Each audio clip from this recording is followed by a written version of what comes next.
Hey everybody, welcome back to D&J's Epic Quest. I am Justin for now. I'm sure I'll pick up a nickname along the way, but joining alongside me is... I already found a nickname. I'm going to be, at least for the time being, Der Cronus, unless I find something I like better. Yeah, I found that pretty quick. And we are joined by Jim from Fantasy for the Ages, their podcast, which he does with his son. I think I'm 40 episodes in now, so I'm catching up. And I've had a lot of fun listening to him. Nice. So it's great to finally started to figure things out. We know how that goes. Yeah, I can relate. But it's great to talk to the voice that I've been listening to. One of the voices I've been listening to for a while here now. Yeah, thanks for having me on. I'm thrilled to be able to join you guys today. This will be fun. Yes, it will be. Yeah, thanks for being flexible here with us too. And I know, like, sometimes it's just like today I got home a little bit later than I was anticipating, and that's how things go. But you got to be flexible. You never know what life's going to throw at you. Yeah, that's right. That's a quote to live by. So this is pretty exciting, and I didn't really like. It's just kind of hitting me now, but we're starting our third Malazan book. I guess overall, Justin, this will be our fourth book we've started, right? Fifth. Fifth. We finished one already. Book that we start. So, well, Aliens, the other two Malazans, and then HC's book, which we've got ongoing, and now this. So it feels productive, and it's always exciting to start a new book. And I know we've been kind of itching here for a couple weeks to finally start reading and digging into this particular book. So yes, I'm excited to start chapter 1. Been hanging on to this prologue for like a hangnail for the last 3 weeks. Such a good book. Such a good book. That's what I keep hearing. You just finished this not too long ago, right? Because you are on House of Chains, correct? Right. I'm a little more than a third of the way through House of Chains. I finished this, about a month ago. And then I took a little time, read a couple other smaller things, and then it was back in. So this is still pretty fresh in your mind then, huh? Oh, yeah, it's totally fresh. But it's been with me long enough that I actually did a little episode on our channel about the Malazan pause. Because in that time where I wasn't reading it, it was still in my head, and connections keep happening, and that's a sign of a really rich book. Oh, for sure. Yeah, there's definitely moments where I'm sitting, just at work in some downtime, and I'll find my mind wandering to Gardens of the Moon and even Dead House Gates, as now that's still pretty fresh in my mind yet. Yeah. Unfortunately, it's only the prologue here, so I don't know how much memory you'll have to recollect, but yeah. I guess before we get too far into things, Justin, here, Jim, maybe you'd like to introduce yourself to everybody and, talk about your podcast here for a moment. Oh, I appreciate that. Yeah, I'm Jim, the father of Fantasy for the Ages. My son Zach and I, about 30 years separate us, and yet we share a love for fantasy and science fiction and other nerdy stuff. So we get together and we do a show. We've been doing it for, I think we just recorded our 226th episode. We started at the end of 2020, and we've been going strong ever since. We do a deep dive through the Wheel of Time. Yes. So chapter by chapter, breaking that down, and that's been a lot of fun. We've both read it multiple times, but now it's, how do we really analyze it and put it out there for people to enjoy? But then we also do content on all other sorts of books, and we don't read the same things. So I'm doing Malazan content on our channel as well right now. Not nearly as comprehensive as what you guys are doing, but okay. I'm giving my thoughts a book at a time kind of thing, and then Zach has read some things that I haven't touched yet, he's just finished The Poppy War, R.F. Kuang. It's stuff that's buried on my 3,000 book TBR. Okay, it's not that long, but it feels like it sometimes. So that's us. You can find Fantasy for the Ages on YouTube. We do a lot of stuff now in video. We started out just audio, and then we diversified. So we're on YouTube, but also anywhere that you listen to podcasts, you can find us and stream us. We're in all the major platforms. What can I ask what you use, what software or program or website you use to create your podcasts with? Yeah, we use StreamYard now. Heard that, yes. So we Okay. put it right to StreamYard, and then I can download it as audio as well to be able to easily port it over to podcast version. But with StreamYard, we can send it straight to YouTube, or the smaller ones, I bring them down and add the fun graphics and upload again. All right. Well, I know that I've looked into it, and it felt more like a streaming service, like a live streaming thing. So I just take the audio files from Zoom here and bring them into Final Cut Pro and cut out all the fat, so to speak, and compile it all together and upload it. Sure. So. We started out using Zoom. Well, actually, when we originally started out, it was the middle of the pandemic, so we were here in the same house. So we're sitting across each other and recording into separate microphones and making sure our sound wasn't getting all messed up. But that was fun. Then he moved to Texas. So then we definitely had to figure out how to do it remote. We did Zoom. I wasn't satisfied with some of the quality of sound on Zoom, which is how I ended up with StreamYard. And they just use a different compression formula that works really well for us. I'll have to look at that. And the lag between audio and video is pretty non-existent. No lag. That just disappeared. Awesome. Okay, well, I think, Derek, I'm going to make an executive decision and play around with that some more. That's fine. I leave you to that stuff. That's exactly what Zach says on ours. I'm the tech guy. He just shows up with the snark. Yeah. It is a lot of fun to listen to you guys, and I've really been enjoying listening to your Wheel of Time stuff. I've had to skip 2 episodes so far, not Wheel of Time ones, but your midweek specials. One was your fantasy draft, and then I skipped the one where your wife and your son's girlfriend were on, because I do want to read those books, so I didn't want to have anything spoiled. I can't remember which Sanderson book. Yeah, Mistborn. I haven't read that yet, but I would like to. That fantasy draft you skipped is where I first learned about Malazan. Oh, is it? There's an epic character that somebody drafted, and I went, oh yeah, I've heard of that. No, I hadn't. I had to fake it. I was like, then after the episode, I'm looking this up. What is this? Well, I know I looked through the list, and Malazan was on there, and so I was like, oh man, I don't know if I want to take a chance and have something spoiled. So yeah, you were right to skip it. You were right. Okay. Well, I would go back and listen to it if you said it was safe, but I guess in a few years, once we finish these, I can get through. Fair enough. Well, Derek, do you want me to do the Silverstone stuff now, or do you want to keep that going? I can switch that and give that a shot. Go ahead. Before we get started in today's episode, we'd like to take a moment to thank and recognize Silverstone's Books. Please check out their website at silverstonesbooks.com, where they have a large selection of fantasy, sci-fi, and horror books with the option of many signed copies at very reasonable prices.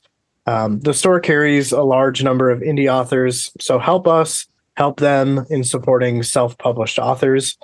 Also, they've been gracious enough to give us a promo code for 10% off your next order.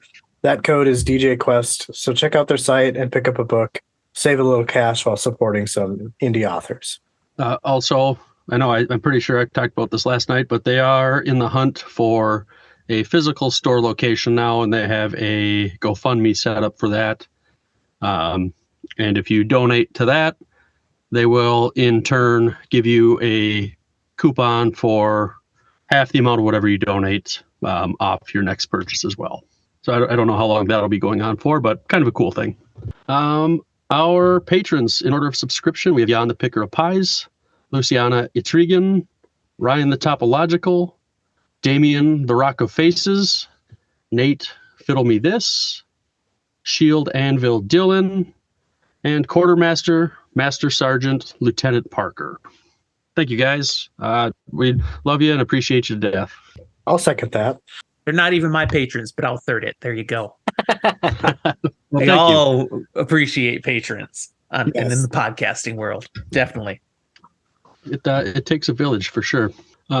Justin, would you like, or maybe Jim, would you like to take this epigraph to start this book off for us here? It would be my pleasure.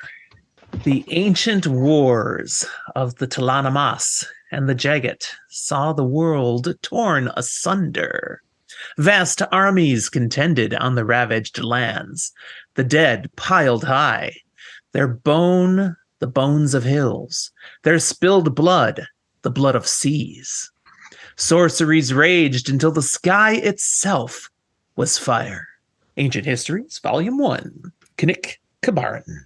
That was Thank so you. much better than we've ever done the epigraph. Maybe I should have told you ahead of time. I was a minor in drama in college, so it leaks out from time to time. No, I think that I wouldn't say that this is necessarily an industry, but it kind of is.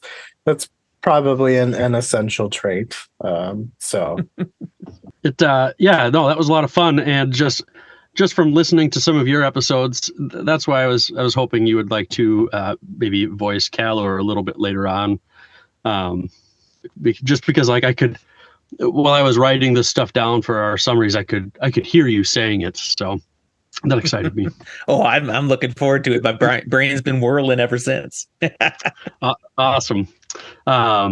Also, so Justin and I were talking about how we have another book going, Curse of the Fallen, and we actually have the author on with us when we do those episodes. We just did the 6th episode last night, and so we try to get a little theatrical with it, but none of us have the training that you do, so it's kind of the amateur hour, but HC is great, and it's a lot of fun, and we have a blast doing it, so.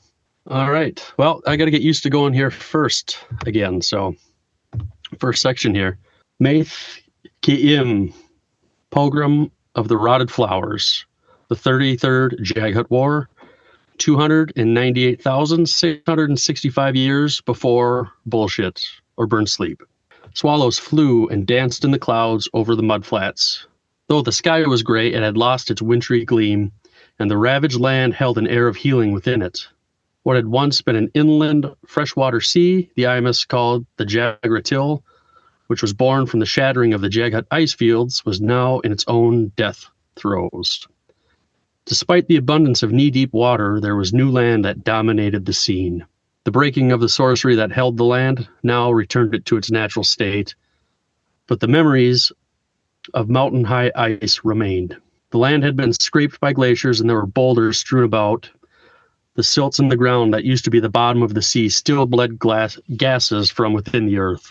Jaghut's life was a short one, but its silts that settled were thick and treacherous. Pran Cole, bonecaster of Canig Toll's clan among the Cron Imus, sat upon a mostly buried boulder. The land before him stretched into a broad basin of mud. 3 Reneg had become stuck in the mud, a male, female, and calf. They must have appeared as easy prey for the pack of Eye that had found them. Alas, the Eye had suffered the same fate. Pran Cole had counted 6, including a yearling.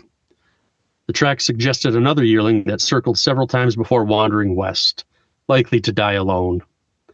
There was no way to tell how long ago this scene had transpired.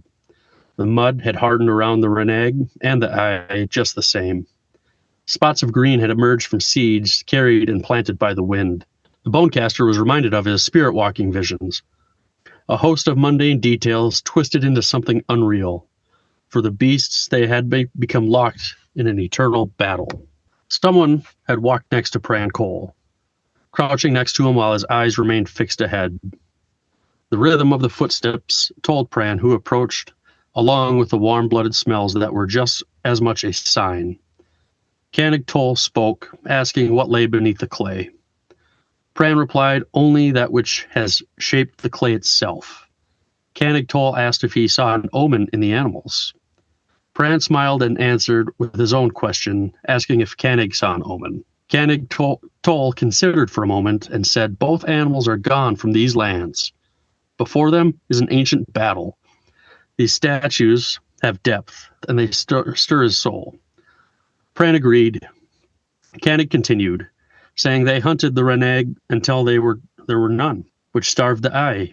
They hunted a different animal until they were done also. Now the tundra is empty. He concludes that they were wasteful and thoughtless in their hunting. Pran said they needed to feed their own young. Koenig said the need for more young was great. Pran said it still remains so. Koenig grunted and continued, the Jaghut were powerful in these lands, Bonecaster. They did not flee, not at first. You know the cost in Imus blood. Pran said the land yields its bounty to answer that cost. Koenig replied, to serve their war. Thus the depths are stirred. The clan leader nodded and was silent. Koenig was no fool, and after a few moments of silence he spoke, saying, they were the clay, and the Jaghut beneath were the beasts, the surface shaped by what lies beneath, and the creatures before them, slowly turning to stone, was the curse of eternity. Koenig asked the Bonecaster if they were close.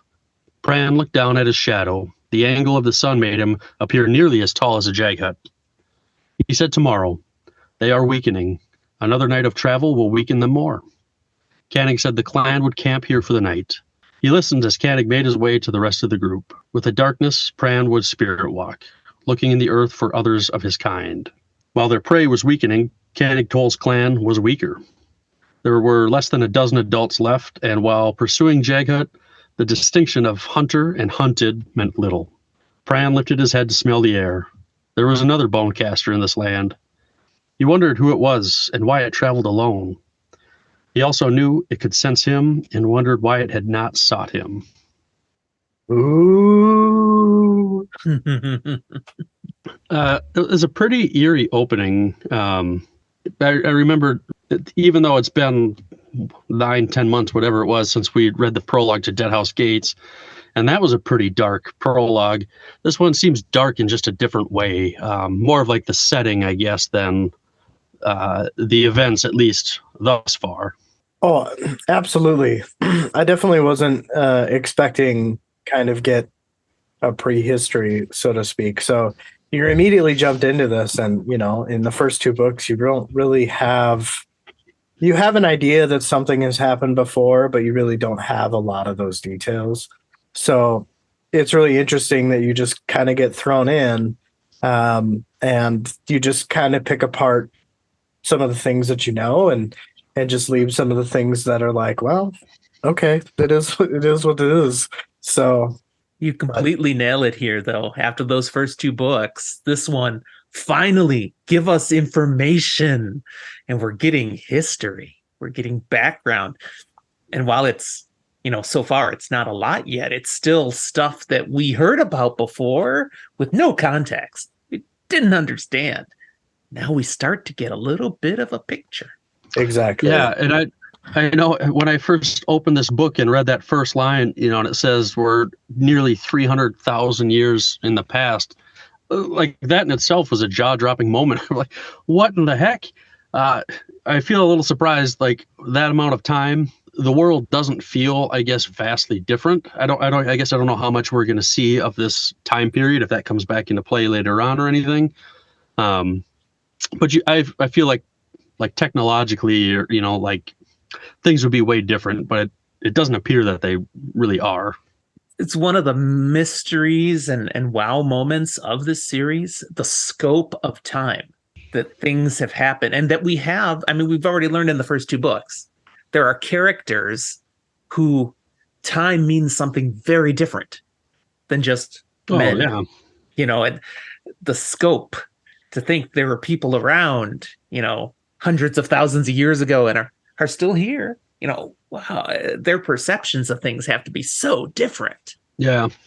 Well, yeah, I guess, a Acarian, what we find, he was like 90,000 years old or something that we found out in Deadhouse Gates. And you're like, holy cow. That's still phenomenally old. And now we've just, more than doubled that here now with this period of time. Right. Mm-hmm. Yeah. I thought the reneg and the eye, I like how Koenig Toll and Pran Cole kind of come to the same conclusion about the hunter and the hunted type of situation here. Like they are the clay and the reneg and the eye are the Jaghut. Kind of seems like things have maybe come to an end And that's kind of the premise I get from the rest of this prologue, based on some things that we'll cover in a little bit. But yeah. But yeah, I don't think I have anything to add to you there, Justin. You're I thought agreeing it with was so far. I thought it was interesting that we got the title of the book in like the first paragraph. Like roll credits right there. Bam. Yeah. Story's over. But yeah, and then the reneg and the eye, I imagine those like deer or elk or something. And or the eye would be, I think it said they were like wolves. And I can't remember what the other one were. The other animal was that my computer decided to autocorrect. Didn't notice that when I was typing. So let's see. I actually looked up one of the things you autocorrect issued, though. What was it? That word that started with an S. Where was that now? Oh, statuses was supposed to be statements. Statement. These statements have depth. Okay, that makes more sense. It does. I kind of panicked there a little bit. I'm like, oh, well, damn it. See, I thought it was we have all been about there statues. with autocorrect.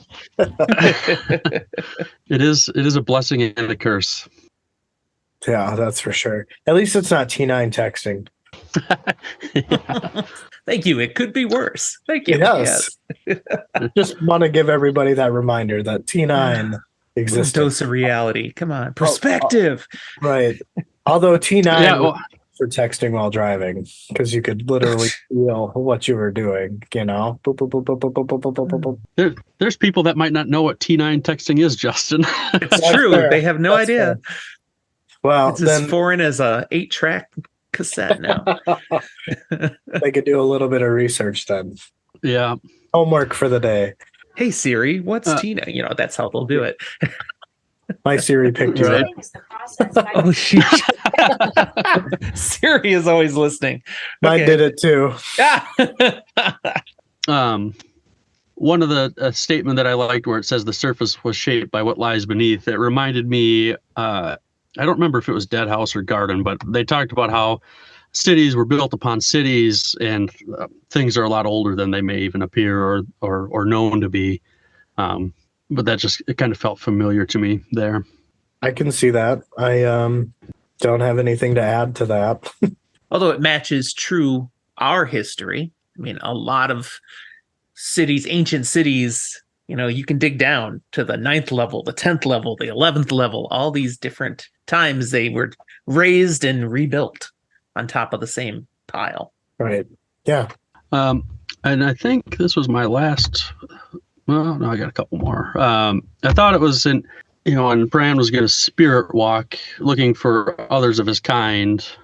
I thought that was interesting since he was with his kind, but that must be referring to other bone casters. So is there like one bone caster per clan or something? Maybe that's something we don't really know, or that'll be explained later.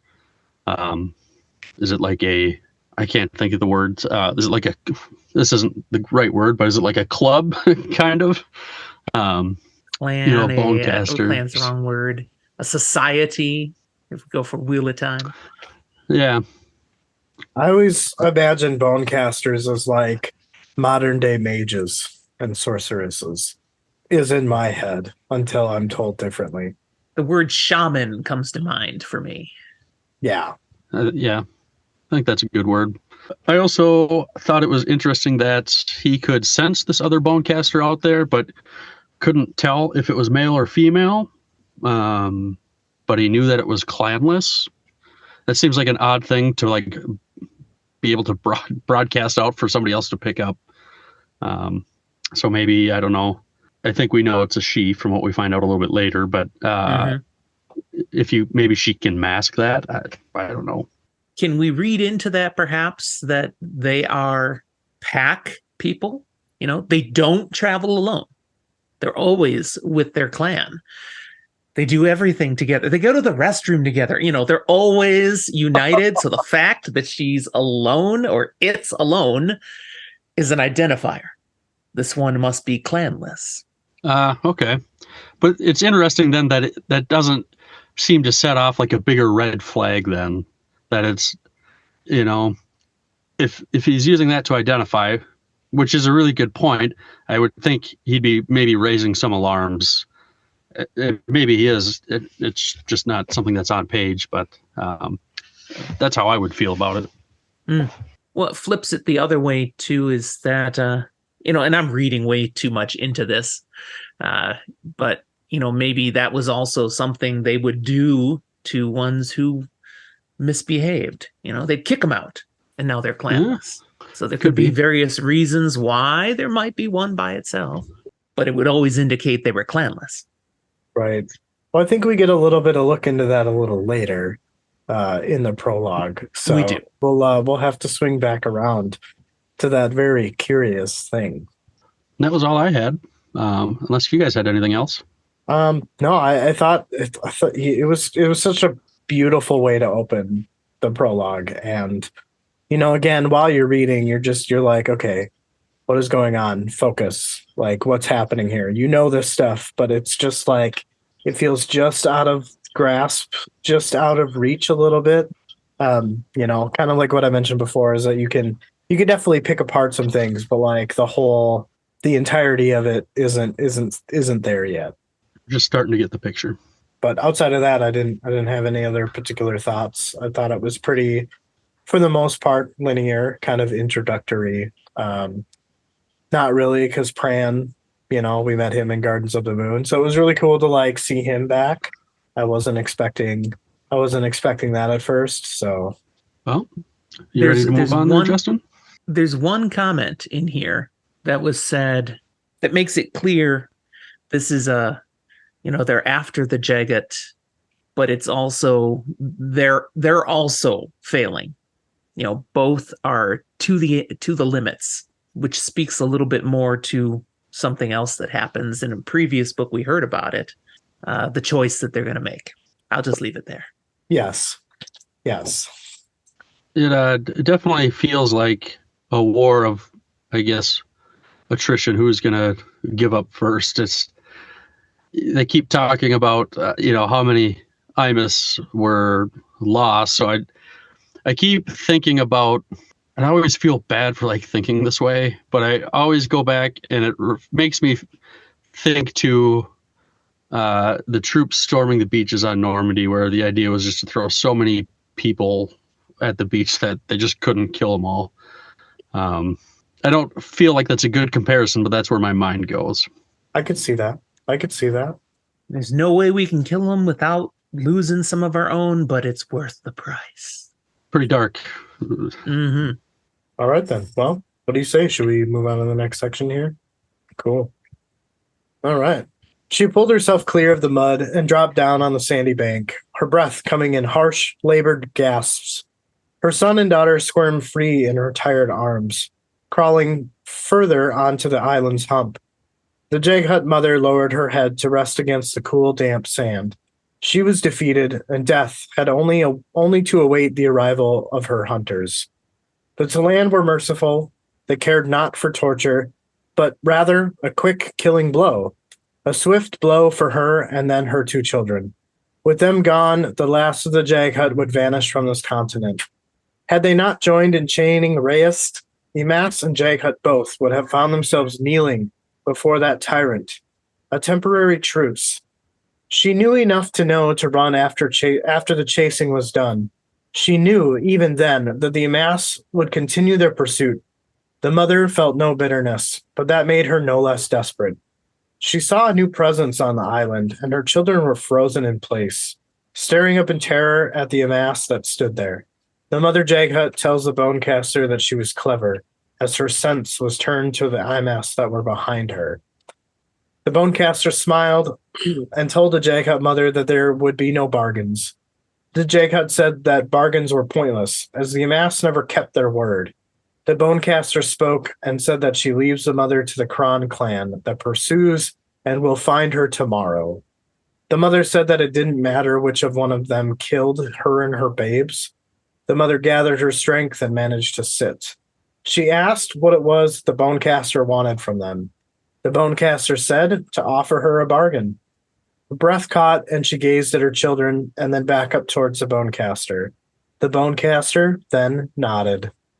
So what I thought was really, really cool and interesting about this is when when the mother Jaghut, I don't know if it's kind of like an internal dialogue, but it's just kind of like a narration of things that had or could have happened, when it was talking about if they had joined in chaining Reyes, both the Amass and Jaghut would have found themselves kneeling before that tyrant, kind of like a temporary truce. And then I was wondering, is this saying that they did join, or if they would have joined in chaining Reyes? To me, my interpretation is that it was just the Jaghut that chained Reyes and not the Amass. I interpreted I it guess that they did join. They did join. Gotcha. It that was was my temporary. thoughts too. Yeah, that was how I felt. It was combined effort. I guess a greater 'Cause- evil was there at the moment. I mean, we've learned previously, prior books, that the big issue with the Jaghut were the tyrants that would come about, but not all Jaghut were tyrants. They didn't like the tyrants either. And the Talan Amass's approach is, well, to make sure we have no tyrants, we got to get rid of all the Jaghuts. It's like, okay, but they were in agreement. That's what I read here. This one had to go. So temporary truce. Gotcha. Okay. Maybe it was just the way that it was worded. I didn't grasp that concept, but also it's been a little over a year since we've read Gardens of the Moon. So, those things are not as fresh as I would like them to be, but no, that makes a ton of sense. The enemy of my enemy is my friend, Right. until my enemy's gone. And then we'll be enemies again. Yep. Right. Yeah. The other thing that I thought was cool was just when the Jaghut mother realizes what it is that the Bonecaster wants to bargain, because she was able to kind of gather the fact that the Bonecaster here, this female Bonecaster, was kind of like eyeing her children. And in just unspoken terms, they both kind of understand what it is that they want, this bargain, so to speak. So I just thought that was a really cool detail. You as the reader are able to understand that they understand the bargain without actually speaking any words. I really thought about this, and it hit me kind of hard because I think, I mean, we're all parents here. I imagine somebody chasing me down, and they're going to gun me down and my kids, and they're about to do it, and then they say, it's just going to be you. Let me take your kids. And I'd really have to grapple with that, because like I think, okay, well, it'll get them, they'll still be alive, right? I don't know what's going to happen. I don't know how long they're going to be alive. Maybe he's just going to kill them later, or she's going to kill them later, but it's going to give them a little bit more life. And like, how do you do that? Phrase comes to mind: a fate worse than death. There are such things. So yeah, as a parent, if you take that bargain, you don't know what's going to happen to your kids. Maybe it is better, maybe it's not. You're right. How do you find that trust to make that decision? Because I mean, on one hand, you know what's coming, and at least from what we're told here, it's going to be quick. There shouldn't be any suffering. And on the other hand, do you gamble with that choice at life, or like you said, something worse than death? I don't know how you justify that either way. It's a pretty terrible position to be in. Mm-hmm. But also, like, the Jaghut knows that the Amass never keep their bargains. So I'm also kind of wondering, and maybe just off the top of my head, is this where the truce faltered? Was there potentially a truce between the Amass and the Jaghut to, like, maybe not kill each other, and the Amass did not keep their word with that and continued to let fear, as Jim pointed out, that all Jaghuts need to be exterminated because we don't know which one's going to be a tyrant. I felt like their truce was only for the purpose of getting Raced under control, and then after that, it was just like free game again. And I sense when that truce was in place, there were more Jaghut. This mother and the two children are the only ones left now, because they've been coming for him. But then it makes sense that she would nod here at a bargain, at least, because she has done everything she could to find a way to let her children live a little longer. And here's one more way. Yeah, something you weren't counting on. Yeah. Yeah, pretty dark section. It was a short one, but there was a lot of meaning in it. Outside of those two things, I didn't really have anything else. It was a cool section. I enjoyed it. Yeah, it definitely made me think. Justin, I know we kind of had a little snafu when we were typing this up. You had comments on this. Do you just want to read this one here as well? Yeah, or do you want me to take it? I mean, why don't you go ahead and read it? Because I feel like I'm going to be reading up until the last section. So Sure. Yeah, and then Okay. I'll comment my stuff. So Sure, and if I have anything, I'll chip in too. All right. The earth had cracked a long time ago, a wound that caused a river of lava so wide that it stretched from horizon to horizon. The river of lava reached southwestward until it met the distant sea. Only the smallest of plants were able to survive in the harsh environment, and the bone caster's passage. With a Jaghut child in each crook of her arms as she exited, a cloud of dust trailing in her wake. She judged the boy at about 5 years and his sister at about 4 years of age. Neither of them seemed aware, and neither clearly understood their mother as she hugged them goodbye. The long journey down the Lamath and across the Jaghut had driven them both into shock. Witnessing the ghastly death of their father had not helped matters. They clutched her with their small, grubby hands, a grim reminder of the child she had just lost. It wasn't before long that they were sucking at her breasts in a desperate hunger. Sometime after that, the children slept. The lava thinned as she approached the coast. A level plain sat in front of her, and beyond that, a ridge. And even though she couldn't see it, she knew that past that ridge it sloped down to the sea. The plain was marked by humps, and she couldn't help but study them. The mounds were arrayed in concentric circles, and in the middle a large dome, all of them covered in a mantle of lava and ash. A ruined tower rose from the plain's edge, at the base of the first line of hills. Those hills, as she noted the first time she was there, were far too evenly spaced to be natural. The bonecaster lifted her head. The scents mingled together were unmistakable. One ancient and one dead, the other not so much. The boy Jaghut stirred but didn't wake up. The bonecaster said to herself that the boy child smelled it as well, skirting around the plain as she approached the tower. The warren's gate was floating in the air in front of the tower, about 6 times her height. She saw it as a red welt, a thing damaged but no longer bleeding.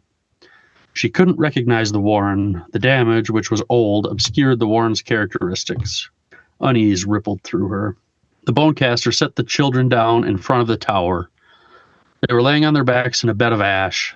She sat on some tumbled stone and pondered what choice she had.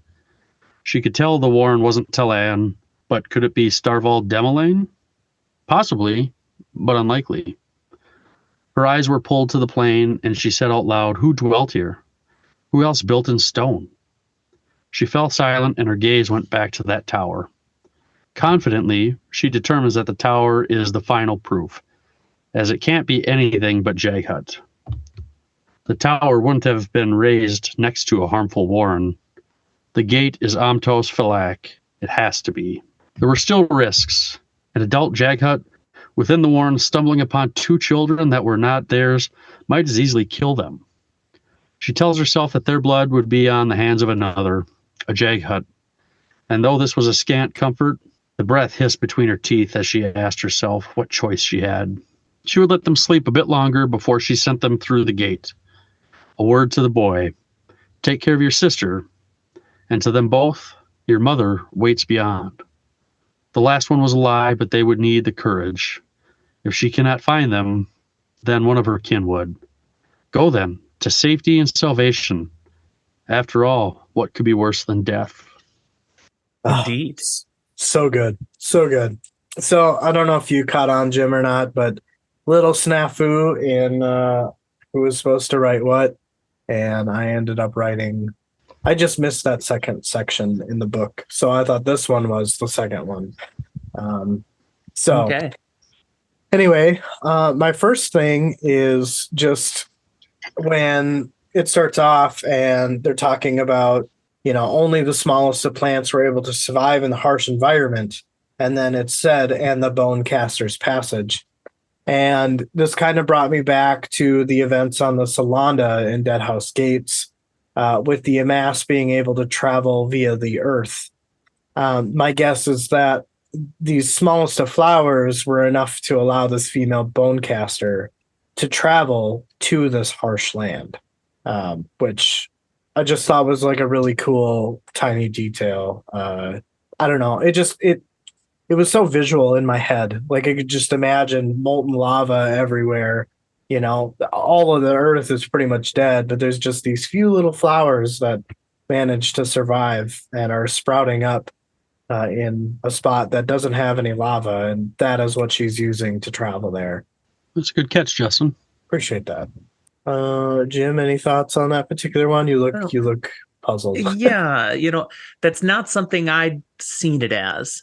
Because the way I was reading things and what I picked up from earlier in the prologue here, and I can be completely wrong, but I didn't sense that the bone casters physically moved through the earth like that yet.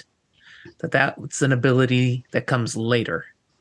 I sensed they just spirit walked. It was just sending out their essence before, not completely themselves. I might be wrong. You might be right. I don't know. I guess I never looked at it from a spirit walking perspective, but I don't know. I guess in my mind, I'm like, if you're spirit walking, why the attention to these small plants? Yeah. I guess that's a possibility. I didn't even think of that. Justin, I think we should learn from what we did before, and we should probably start a document now for questions that we can ask Steven Erikson when we finish this book.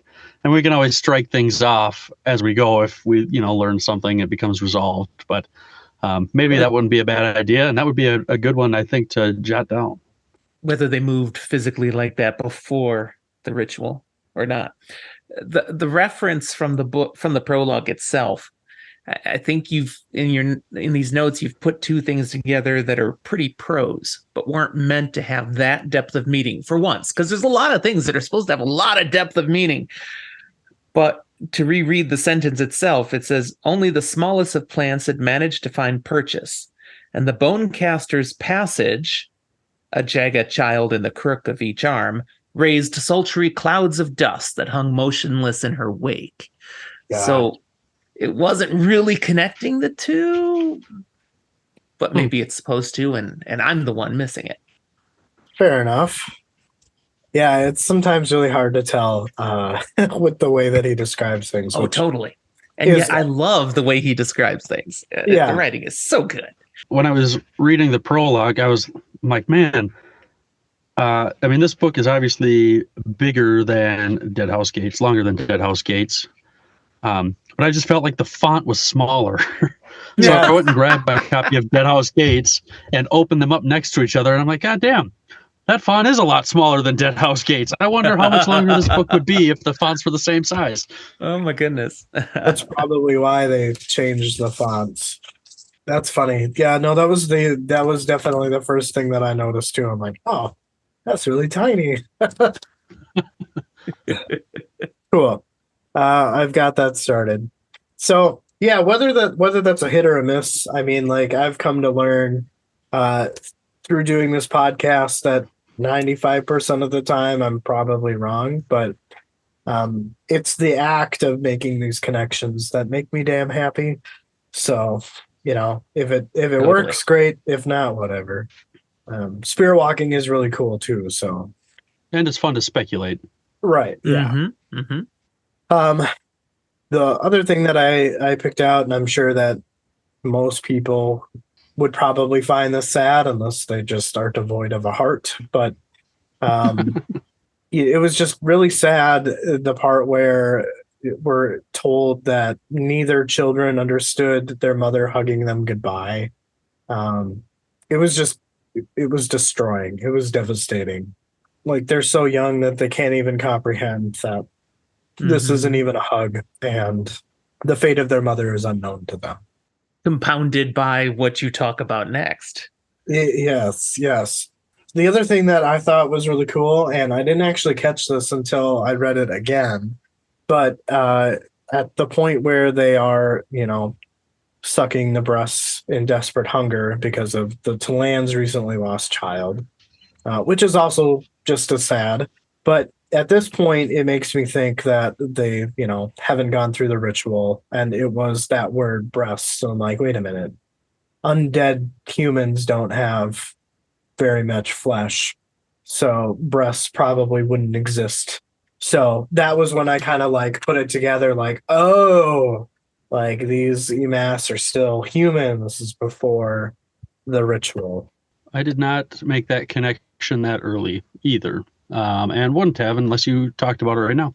And I feel like even in the first section, there was a mention that would have brought it out further, and I didn't realize it until you went through the summary. I can't remember what the word was, but just cool little small tidbits that Mhm. are just fun to pick out. So that was when I kind of like had to switch my mental canon from undead to alive, fleshy. Yeah. Yeah. The other thing, and Derek, this is probably something that you may find familiar, but when she's studying the hills and she notes that when the first time she was here, they were far too evenly spaced, the concentric circles.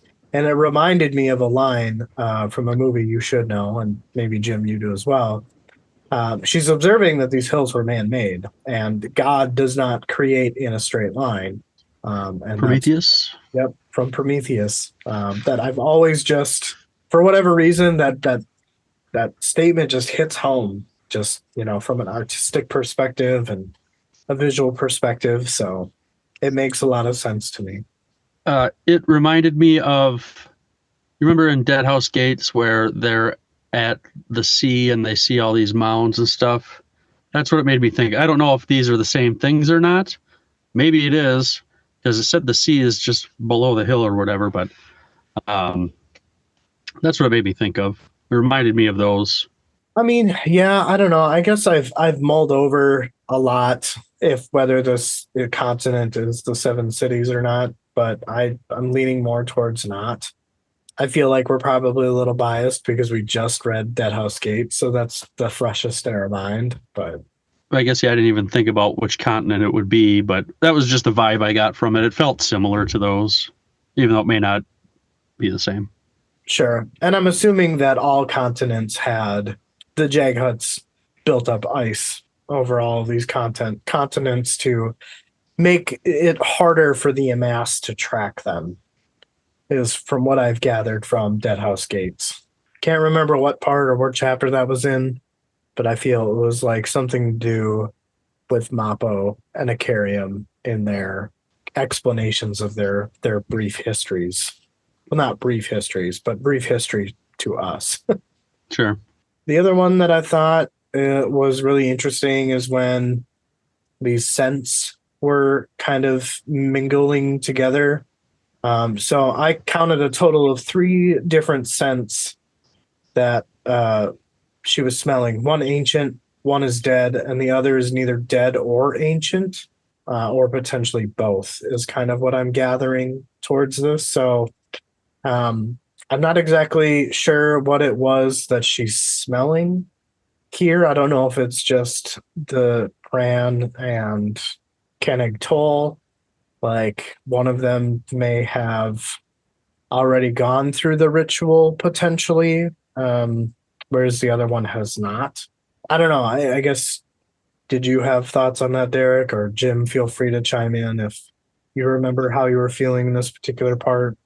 This one I wasn't entirely sure of what I was seeing or reading. So no, not Okay. no big insight. No worries, no worries. Part of the flavor of the podcast is there's definitely going to be a lot of things that we run across, and we're like, I have no idea. Yeah, But we got to get farther in for that to make sense. That exactly, yes, something that we've learned very quickly. Mhm. This just trust the process, and if it doesn't get answered, it's likely coming in a next book. Or the Jim, one how after are that. you reading these? How are you reading these books? I am Like doing physical, it ebook, audio. Kindle ebook. Yeah. So I've Okay. got the Kindle versions. Yeah. In fact, I just bought all the rest of them yesterday.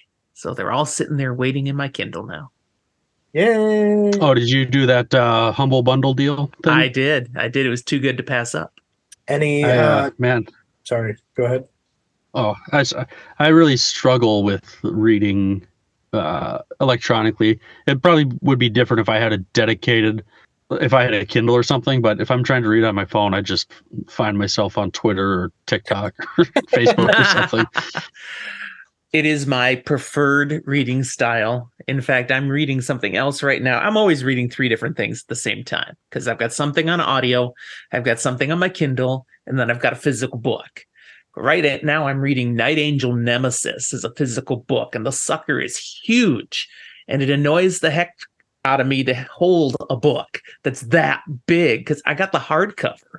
So this thing is just okay. massive. And I'm working my way through it, but I'm like, I want to be done so I can put this big thing down. It's wearing me out. But with Kindle, I can read anywhere, anytime, for as much time as I want. Because I'm usually using this big old iPad Pro, but that I can switch to my phone. It all syncs. It's beautiful. I'm so more patient now. Stuck in a grocery line for 10 minutes. No big deal. I'm reading a book, I could see that being an advantage. I don't know. There's something about like the feel of a book in both of my hands. Yeah. I'm a bigger fan of when I get towards the end of the book. I like my left hand to have the girthy side, and not so much my right hand. It's weird, but Oh, my son is in your camp. He prefers reading the physical books. so that I think it's it's like something you can display. That's also a big part of it. I have moved around the country a number of times. Books are really heavy, so I don't want to buy any more books. I do have plenty of paperback and hardcover books I've read in the past that are good enough to keep. Like The Wheel of Time. I have the whole collection there. But as for the rest, no, it's Kindle all the way now. Yeah, yeah. No, that makes sense. Just from listening, so and talking to you, lived in Minnesota, New Orleans, Alaska, and now out on the West Coast. And there was 11 years Portland, in right? California too. So Man, you have been everywhere. But now, suburban Portland, and I'm in the promised land now. It's never too hot. It's never too cold. The mosquitoes are wimps. I mean, compared to Minnesota mosquitoes, they're nothing out here. Oh, wow. I would have never have imagined that. So I hope to be done moving. This is nice out here. I get that. Yeah. All right, cool. Anyway, and again, I know this is just because Dead House Gates is so fresh in our mind, but when this female bonecaster is like unable to recognize the Warren, is it Starvalad Demelane? Is it it's definitely not Mass or Talan.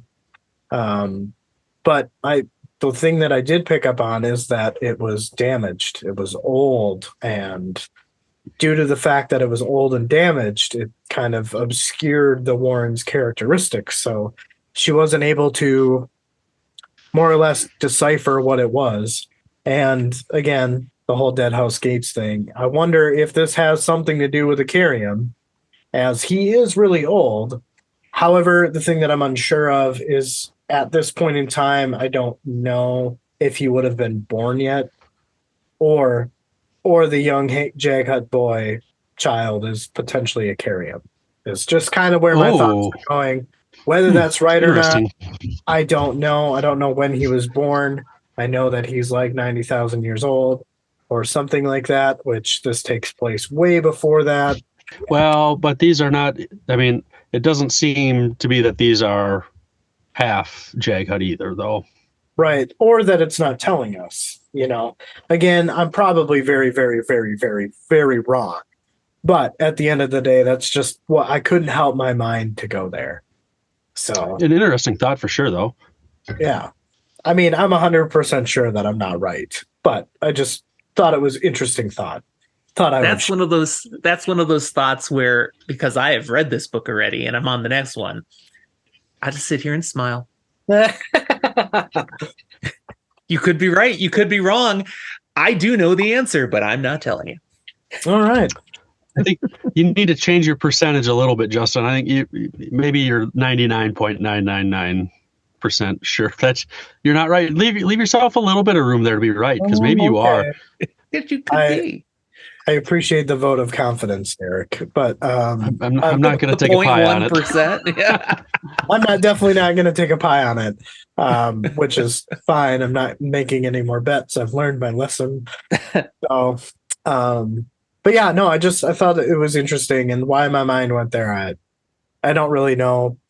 Probably likely just because we did just finish Dead House Gate, so all that stuff is super, super fresh in my mind. I like that thought, though. Now you really got me wondering. Like, I did not even think about a possibility of that. Yeah. So, one of the other things that I thought was cool was the way Erickson kind of conveyed the way that she had to make her choice. You know, it seems like she's really debating between letting the eye mask kill the children or another Jaghut. Do I release these children into this warren and the potential dangers in there without actually being in it? I have no idea what awaits them. Or do I just let Pran and Koenig Toll catch up and kill these children? So the breath hissed between her teeth as she asked herself what choice she had. So I just thought that was cool. I don't have anything additional for you there, Justin.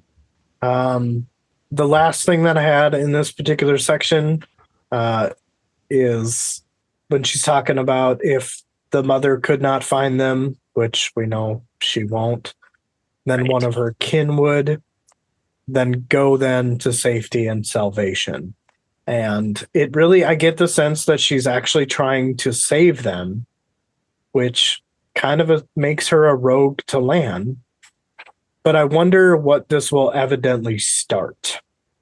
And it kind of sounds like she's sending them into a broken and damaged warren, which we know from the last book is not safe. They're very unpredictable, very some chemistry term I can't think of. So Unstable. yeah, unstable works. So yeah, it was just, I'm curious as to what it is potentially starting here. What that is, I'm sure that time will tell, but I just couldn't help but wonder as I was reading through it. Nice. Yeah. Well, Again, I'm just going to nod move forward? sagely here. Hey, But you're going to be happy with your insights this time. I'm just going to tell you. oh, really? Yes. This was the 0.1%, maybe. This is as good. All That's right. impressive. You caught up on that way. So, yes. Oh, okay. All right. Hey, I'm going to take it. I like Take Jim. the He's win. very nice Take about the win. Yes, he's very kind. Other people just say, like, you're fucking wrong, dude. Just read and find out, you asshole. Pretty much the vibe I get from that. I'm just kidding. Love y'all out there. Anyway, I think this next section is mine, isn't it? No. It is, yes. Yep. Yes. Your Number 4. evens. Yep. I keep thinking I'm odds. Okay, that'll Yep. take. Well, I mean, you did write a good section. You wrote most of this first part of this prologue, so Yeah. I just see my notes on the side. That's usually how I can tell that one section is mine or not, is because there's usually a bunch of stuff, whereas yours is just you kind of think of stuff as we go. So, which is fine. There's no wrong way to do this. She rose as Pran and Koenig Toll approached. She did not access her warren. What was more concerning was where her children were. Koenig Toll said that she greeted them calmly. Pran agreed, but Koenig is heard saying that he doesn't trust us and they should kill her immediately. Pran said that they should speak to her first. Koenig said that this was a deadly risk, but to just to appease her. Pran agreed, but asked what she did with her children. Toll wondered if Pran could not sense them. Pran told his clan leader to prepare his spearmen as he stepped forward. There was peace in her eyes, a clear acceptance of her eventual death. This shook the Bonecaster to his core. He walked through the water and stepped on the island. He asked the Jaghut mother what happened to her children. The mother said that they were gone, beyond their reach. Pran scowled and said that there is no place beyond our reach, as these were their lands. Pran asked if she had killed her children.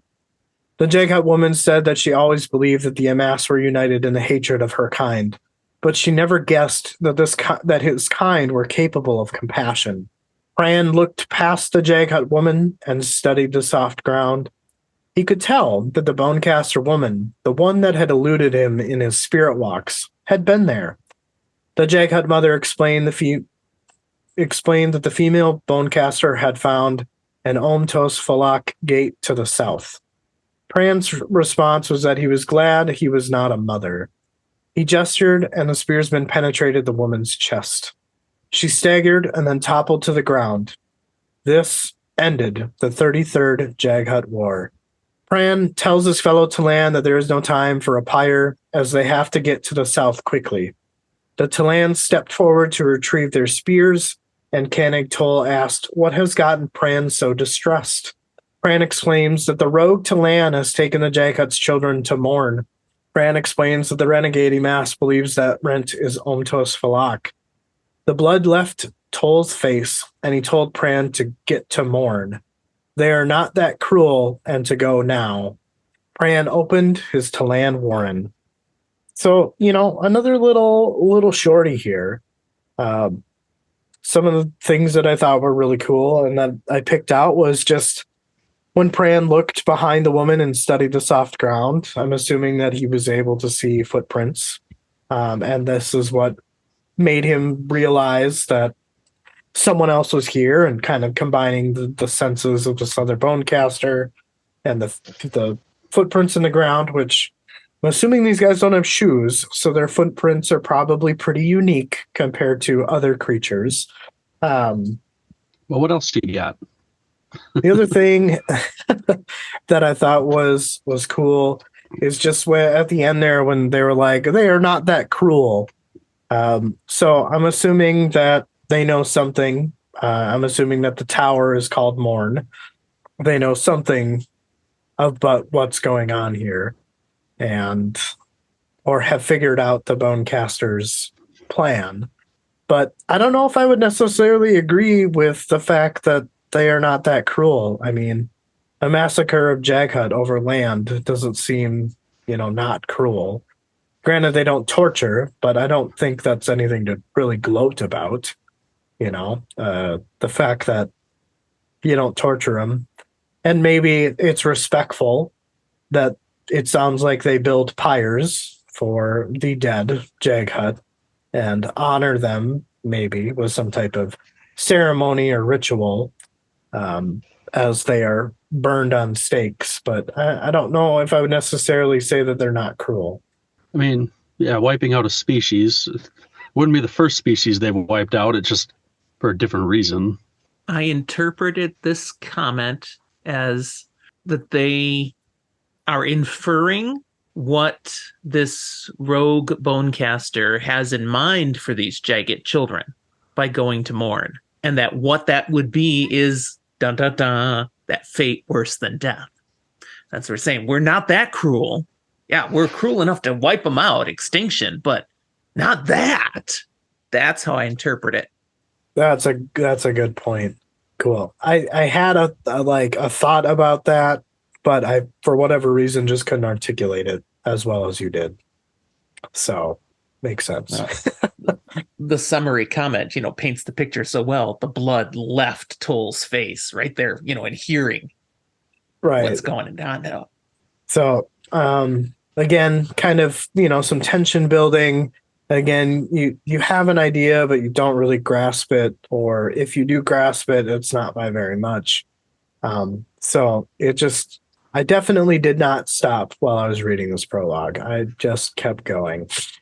Like, I want to see what's next. Mm-hmm. Outside of that, I don't have any other comments. All right. Jim, did you have anything else, or are we all ready? No, I want to see what's next. I'm good. All right. I'll take it away here. With the release of her power, she sent the 2 Jaghut children into the gate's warren. The girl cried out, no doubt for her mother, and then vanished within. The Bonecaster sighed and began to observe the warren for any signs of things gone awry. It sure looked the same to her, but she could not be sure. The Talon warren opened behind her. She spun around. Moments away from veering into her soul-taken form, an Arctic fox came into view. Before it settled back into its Talon form, she saw before her a young man whose expression was of fear, as he stared at the portal behind her. The woman smiled and explained that she had already sent the 2 Jaghut children through, and now they're beyond his reach. This pleased her. His eyes fixed on her, and he asked who she was and what clan she was from. She explains that she has left her clan, but when she was a part of a clan, she was a Logros, and her name was Kilava. Prankol said that she should have him find her last night, as a swift death would have been more merciful than sending them through the gate. She responded by saying that they were young enough to adopt. Bran explains that she has come to a place called Morn, the ruins of an ancient city. The female Bonecaster started to explain that the ruined city was Jaghut. Pran interrupted and said that it wasn't Jaghut. The tower was, but not the gate, and it was built long afterward. In the time between the city's destruction and Tol Arad, this flow of lava bearing something already dead. He raised a hand towards the damaged gate. He explains that the gate's wounding was what destroyed the city. It was not Amtos Falak. He asks her how such wounds are healed, and that she knows the answer. The woman turned to study the gate and explained that if a soul sealed that wound, then it should have been freed when the children arrived. Pran Cole hissed as he said, "Freed in exchange?" Kilava was trembling and faced him again. She asked where it was and why it had not appeared. Pran turned and observed the central mound on the plain. He explains that it has been freed. He turned back to her and asked if she was willing to die in exchange for those children who are now suffering in an eternal nightmare of pain. He tells her to wipe away her tears, as hypocrisy doesn't suit her. Hypocrisy doesn't suit her. Kilava asked what had been freed. Pran explains that he doesn't know, but eventually they'll have to do something about it. The creature must free itself of its tomb, and the tomb has been heavily warded. He added that the Tol Arad is still covering the tomb as well, and they have nothing but time. Kilava asked what he meant by that. Cole explained that the gathering has been called, and the ritual of Talan awaits them. On hearing this, she spat and told them that they're all insane. To choose immortality for the sake of a war. It was madness, and she will defy it. He nodded and explained that he has spirit walked into the future, and alas, has seen his withered face from 200,000 years. Bitterness filled her voice as she admitted that her brother would be pleased by this. Pran asked who her brother was. She said that it was Onos Tulin, the first sword. Pran turned at hearing this and said she was a deceiver. Defier? Defier. And she slaughtered her clan and her kin. She admitted that she did. It was the only way to be free, but her brother's skill matched hers. Yet they were both now free. She wrapped her arms around herself, and Pran could see the many layers of pain. Her freedom was not something he envied. She spoke again, asking who built this destroyed city. Pran responded, Kashain Shamal. She admitted that she'd heard the name, but knows nothing more than that. Pran responded that they would learn in time. Some more mysteries, y'all. I guess my first comment is the whole freed in exchange. And I wonder if this is potentially a moment of foreshadowing to maybe the end of this prologue. Granted that a significant amount of time has passed, and maybe they're related and maybe they're not. So we could potentially swing back to this when we get to the last section here, but I don't know if y'all would agree, or I'm sure Jim knows more than we do, but I don't know if you had any thoughts, Mr. Derek. I kind of struggled with this because I kept trying to think, like, what Warren is this? And I'm not so sure, like, it is a Warren. I don't know, because it makes me think of when we first got on the Solanda and Deadhouse Gates, and the one Imus went up there to seal the rift up there, you know, where Stormy volunteered himself, or I don't remember if it was Stormy, but one of them said they would do it, and he was told he was insufficient. I feel like this is kind of the same thing, but now instead of somebody willingly going, you just sacrifice 2 kids. I think it's supposed to mean like a soul for a soul type of thing. So whatever it was that was released or freed was freed in exchange for these 2 children's souls. So I'm imagining one child may not be enough. Therefore, 2 are sufficient to free a soul that was stuck in here. And I think Pran is getting at, well, what you did was bullshit, and so now you should hop in there and free them, because now they're fucking suffering, you dumbass, is kind of like the sense that I'm getting from Pran towards Kilava. Yeah, but then he's like, it was almost kind of, I don't know if funny is the right word, but he was like, you know what, knock it off, quit crying because you don't mean it. And, you know, like, are you going to go up there and trade places with them? No, you're not. So just shut up about it. Like, you did this, now you got to deal with the consequences. Yeah, that's fair enough. The other thing that I picked out was the Tol Arad. I don't know if we were ever really explained at the beginning of the prologue here, but I associated this to the breaking of the glaciers. And I'm not quite sure what exactly that would be if that's not the case, but it kind of sounds like this Tol Arad is still covering the tomb that was imprisoned or awakened or set free.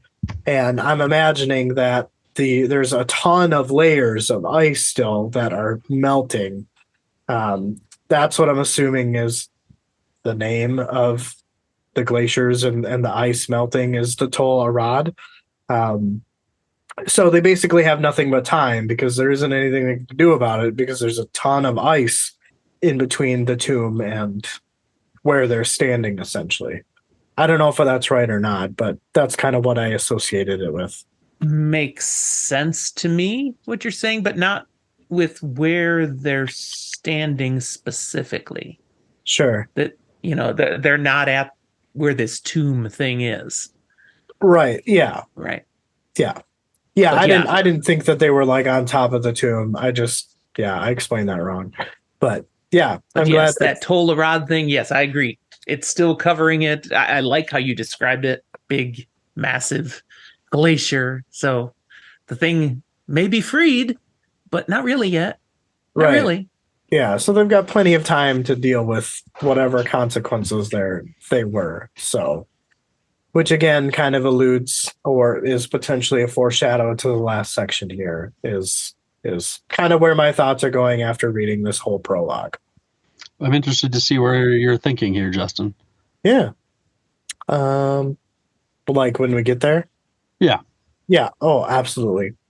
I'll if I forget, just remind me, and I'll swing back to some of these sections where I'm thinking they're related. So when she admitted that she, slaughtered her clan and her kin, and it was the only way to be free, I get the feeling, and it sounds like her brother Tool, or, Onos Tulin, didn't like this. And I can imagine why. I mean, his sister essentially killed his entire family and her clan, right? So read into that, if I can just interject. Please, yes. Brother's skills matched hers, which to me infers she would have killed him too, but he was a match. He could stop her. He could defend himself. She couldn't take him out, but she took out all the rest. Now, did you put that together with the fact that she just recently lost a child? She Oh, killed her child. oh my Ooh. God. I think that's how we're supposed to read that. She killed all her kin. Dang. I not until you started talking did I think of that. Oh, I Now, didn't think of it before until just here with you guys. I thought of it when we were reading about the breast part earlier, and I went, "Oh crap! oh man, whoa.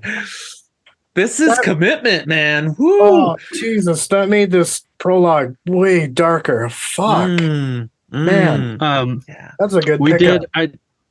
I did read a tweet from somebody at one point who said they read the prologue to this book and then closed it and never read it again, never opened the book Ooh. again.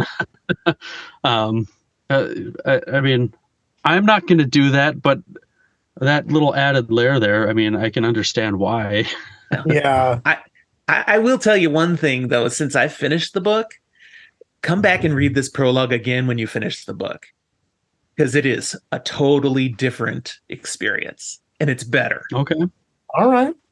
I know that we are on this very committed journey, Derek and I, to read not only the Malazan books of the Fallen, but also the Malazan novels of the Empire as Oh yeah, well. I'm doing the same. Got to get them all. Yeah. Yeah, so I know that this journey is going to take a long time, but like once this journey concludes, I am going back and I'm reading all of it at a much faster pace than a week. It begs to be reread. It yeah. does. So I think that's one of the things that I always get really excited about is just the fact that, eventually this is going to end and I can kind of go in and just reread it. So, but yeah, going back to Onus Tulin, I thought it would just, the part that you mentioned, her brother's skills matched hers, and yet they were both now free. Even though Tool doesn't like it, I thought it was really cool to hear this part of his story as to why Tool was clanless. Yes. Because in Yes. Gardens of the Moon, you don't. I mean, he probably gives an explanation, but like at that time, you don't really understand it. I know there was a part in Gardens of the Moon when he's talking to Lorne and about where he came from, and I'm sure he probably mentioned it. I didn't understand that section at all. There's so much about that book we didn't understand going through it. It was just So I mean, like I got it, like, but I didn't get it, and I feel like this is just a nice way to like bring that back around. So it was just so cool to know why he wasn't clanless, and it wasn't anything that he chose. He didn't get a choice. He's clanless, and he just has to move on the best way that he can, Mm-hmm. The last thing that I had in this particular section was I just highlighted the Kachain Chamal here. And, this seems to me the race that existed prior to the First Empire is kind of what I'm gathering. Could be wrong. I think you're right. Way back. Sweet. So that means that if one of the Kachain Chamal potentially held a guardian of an Azath, one, the Azath are really fucking old, and two, there's maybe a potential link between the two, like the nameless ones, the Kachain Chamal, the Azath, etc., etc. So just kind of putting pieces together that I have, whether they're right or not, who knows? I don't have anything to add, Justin. All right. Well, I mean, those were my points. But yeah, I mean, if y'all are cool, we can definitely move on to section 6 here. Yeah, kind of part 2 of the prologue. I really did like this first part, but I think I enjoyed this second half or second part more. Yeah, I would definitely agree. And this is the part, Derek, where I get to talk to you about what I found. And I think you'll be really interested. Jim, I don't know if this is something that was revealed in this book or not. So maybe you'll agree or maybe you won't, but whatever. We'll get there when we get there. But I'm excited to let you know what I came up with, Derek. All right, I'm excited to hear it. Sweet. All right. Continent of Korluri, I'm not sure how to say that, and Jaraku in the time of dying. 1,119 and 7,000, or what? Sorry, 119,736 years before Burn's sleep. This is 3 years after the fall of the crippled god. The fall had shattered a continent. Massive fires seemed unending and world-devouring. Through it all, the screams of a god could be heard. That pain gave birth to rage, then to poison, an infection that spared no one. Scattered survivors remained, reduced to savagery, wandering a landscape pocked with huge craters. Kinship had been torn apart as love had proved too costly to retain. They ate what they could, often each other, and ravaged the world with greedy intent.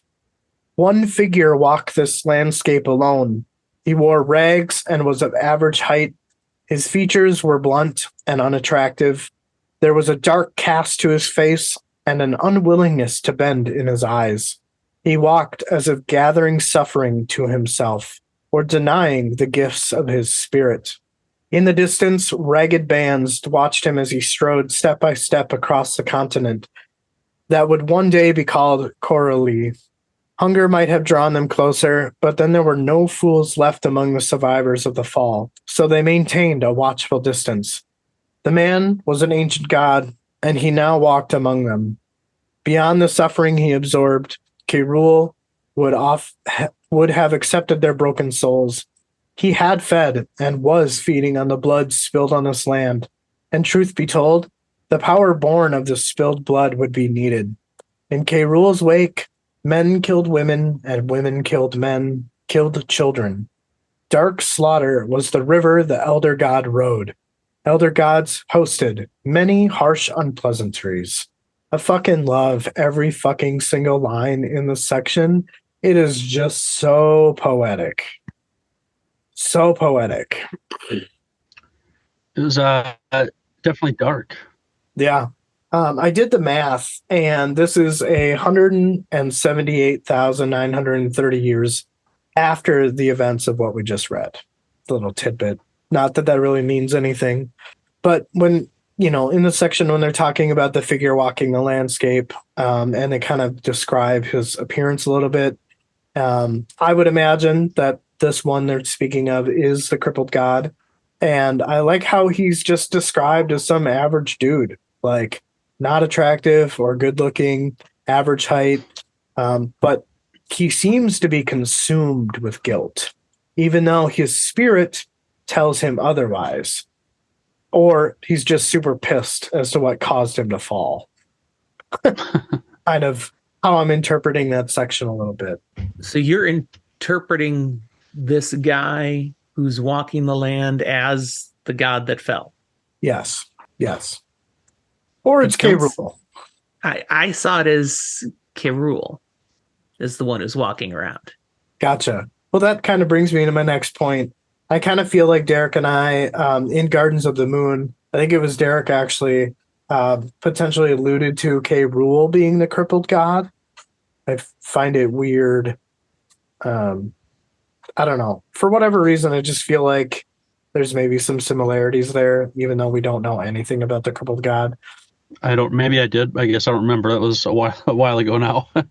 Well, as we keep going in the prologue, I think we see it described that the crippled god is this foreign god who is brought, is ripped down to earth. But that's not Kerul, because he's described here as an elder god. Okay, so maybe it's just me being excited that we get to introduce to the crippled god, and I'm definitely jumping at straws here. Gotcha. Now, we are introduced to him because it said in your first note there, through it all, screams of a god could be heard. That's not Kerul. That's the crippled god. Gotcha.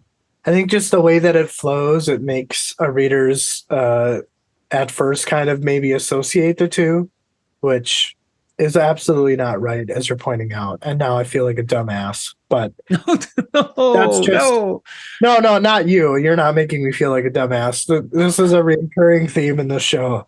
I always feel like a dumbass for not picking up things that are more easily laid out to me as we talk and discuss about this kind of stuff. So that's me dissing myself. I feel like you pick up a lot more. I've read this previous. When I try to make connections like this, I'm keeping it just to the prologue. I'm not drawing in stuff that I've read elsewhere. I'm just looking at what this says now. But that doesn't mean I caught it the first time. Sure. Just means now I can see and go, oh, wait a second. I'm sure this is maybe slightly abstract, as when I don't remember the last point. Oh yeah, when you were talking about she killed her own kid, her own child, her newborn child. That probably had to be pretty, revelation for you, mind blowing, right? To like come back. I hadn't caught that at all before. Yeah, wow. It adds probably a new layer of meaning for you, which is it's great. Mm-hmm. The other thing that I had was just the whole, he was feeding on the blood spilled on this land, and I'm assuming this has something to do with the Amass and Jaghut conflict, as this seems to be a thing that took place on each and every continent. So it was just something I picked up on. I may or may not be right, but... Or at least on every continent where there were Imus and Jaghut. Right, yeah. I guess we don't know if they were on every continent, but... I'm just assuming they are. Why not? This flows right into the next section. And I don't think there's a time jump. Is there? No, I don't think this is all right here. So I think it suggests that this time he's feeding on people who also were killed a different way, not just the Jaghut tyrants this time. I clearly missed that. So yeah, I guess with that, Derek, why don't you move on? All right. I've been thinking about things, Justin, and I'm wondering if I'm starting to maybe think about what you are going to talk about here whenever we get there. And if I'll have at least something to maybe mention. So we'll see what you have for us. It is in my section, my last section. It's not in this one.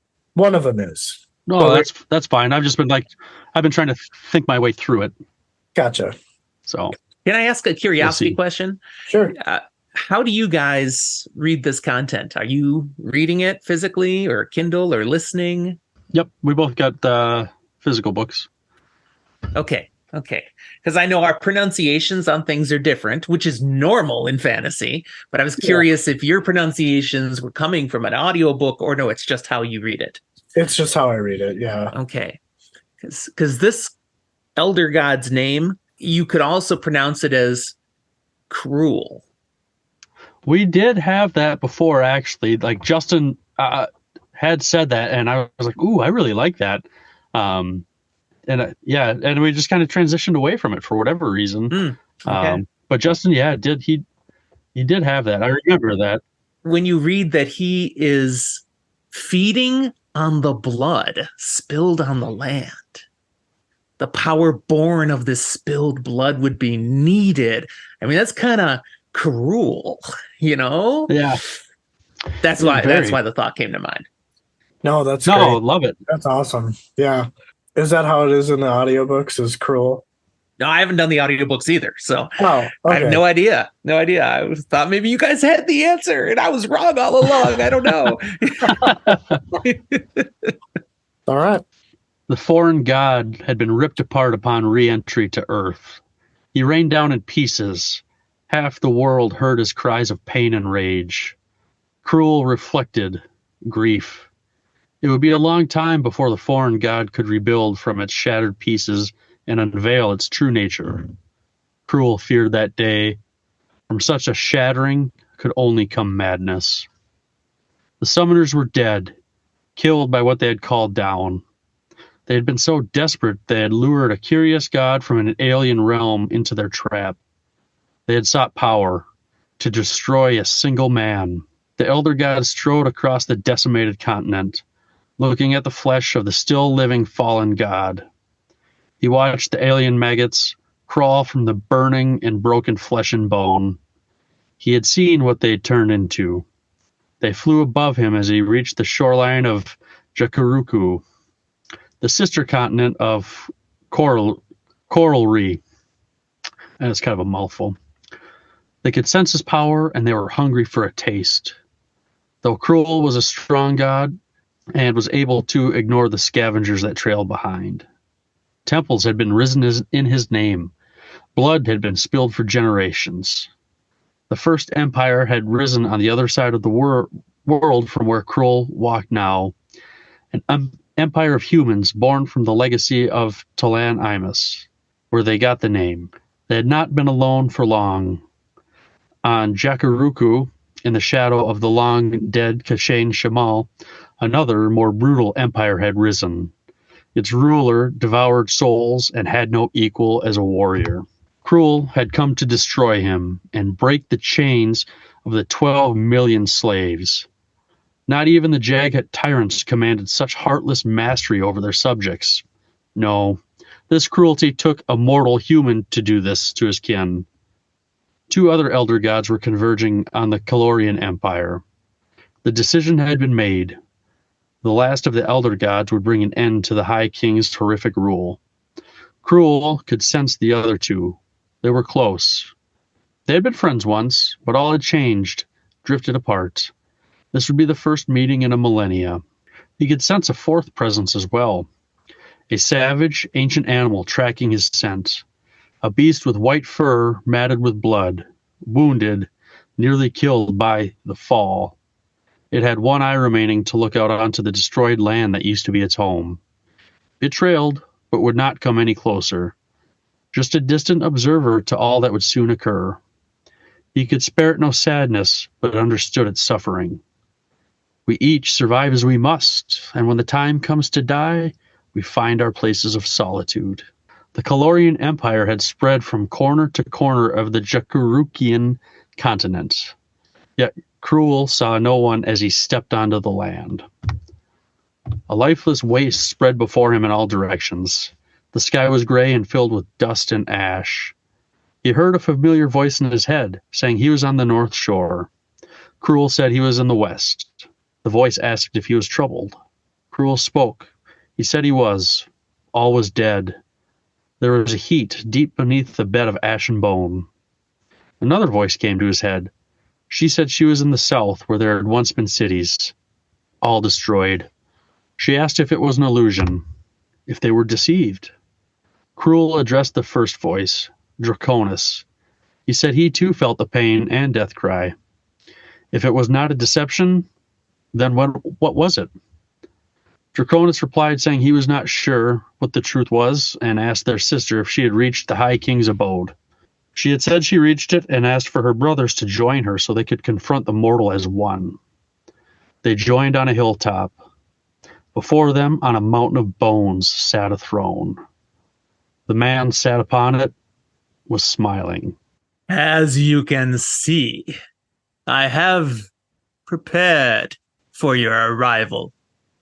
Oh yes, I knew you were coming. Draconis of Tiam's kin, cruel opener of paths. And you, my dear, I was under the impression that you had abandoned your old self, walking among mortals, playing the role of middling sorceress. Such a deadly risk. Though perhaps this is what entices you so to the mortal game. You've stood on fields of battle, woman. One stray arrow.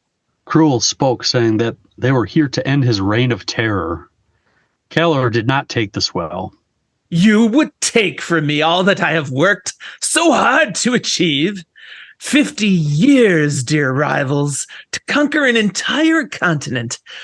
Oh, perhaps Ardatha still held out, always late in sending me my rightful tribute, but I ignore such petty gestures. She has fled, did you know? The bitch. Do you imagine yourselves the first to challenge me? The circle brought down a foreign god. The effort went awry, thus sparing me the task of killing the fools with my own hand. And the fallen one, well, He'll not recover for some time. And even then, do you truly imagine he will accede to anyone's bidding? I would have... Draconis had become tired of Calor's talking and told him to shut his filthy mouth. Calor relented and said he is not one to give up his things, not to them or anyone else. Thus, what you would refuse me, I now refuse you. Cruel could not believe what he saw, even though the truth was before him. Calor yelled, Are you blind? It is gone. They are gone. Break the chains, will you? Go ahead. No, I surrender them. Here, all about you is now free. Dust, bones, all free. The sister asked if he incinerated the entire continent. Calor answered, Jaghut is no more and never shall be. What I have unleashed will never heal. Do you understand me? Never. And it is all your fault. Yours, paved in bone and ash, this noble road you chose to walk. Your road. The woman said they could not allow this. Calor called her foolish and said it had already happened. Cruel spoke to his siblings within his mind, saying it must be done, and he will fashion a place for all this within himself. Draconis was horrified at this thought, thinking it was too much. Cruel said it must be done, and its shaping will not be easy. His sister said that this would break him, and there had to be another way. Cruel said there was no other way. They could not leave this continent this way. This world was too young to carry such a scar. Draconis asked what was to be done with Calor. Cruel said they would mark him. They know his deepest desire, and he would have a long, long life. Cruel spoke to Calor. For this crime, Calor, we deliver appropriate punishment. Know this, you, Calor, Ideren, Thesula, shall know mortal life unending, mortal in the ravages of age, in the pain of wounds, in the anguish of despair, in dreams brought to ruin, in love withered, in the shadow of death's specter, ever a threat to end what you will not relinquish. Draconis spoke. Calor, Ideren, Thesula, you shall never ascend. Their sister spoke last. Calor, Ideren, Thesula, each time you rise, you shall then fall. All that you achieve shall turn to dust in your hands. As you have willfully done here, so it shall be in turn visited upon all that you do. Finishing things, Cruel spoke again. 3 voices to curse you. It is done. The man on the throne trembled, his lips drawing back in a rictus snarl. We shall break you, each of you. I swear this upon the bones of 7 million sacrifices. Cruel, you shall fade from the world. You shall be forgotten. Draconis, what you create shall be turned upon you. And as for you, woman, unhuman hands shall tear your body into pieces upon a field of battle. Yet you shall know no respite.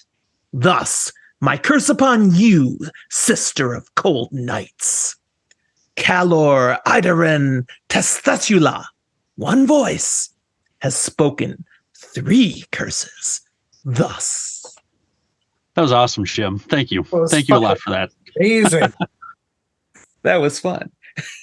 Awesome. That was There's fun. so much there's so much in this section. Oh my goodness. It's so gooey. Fuck, where do we even start, man? Oh man.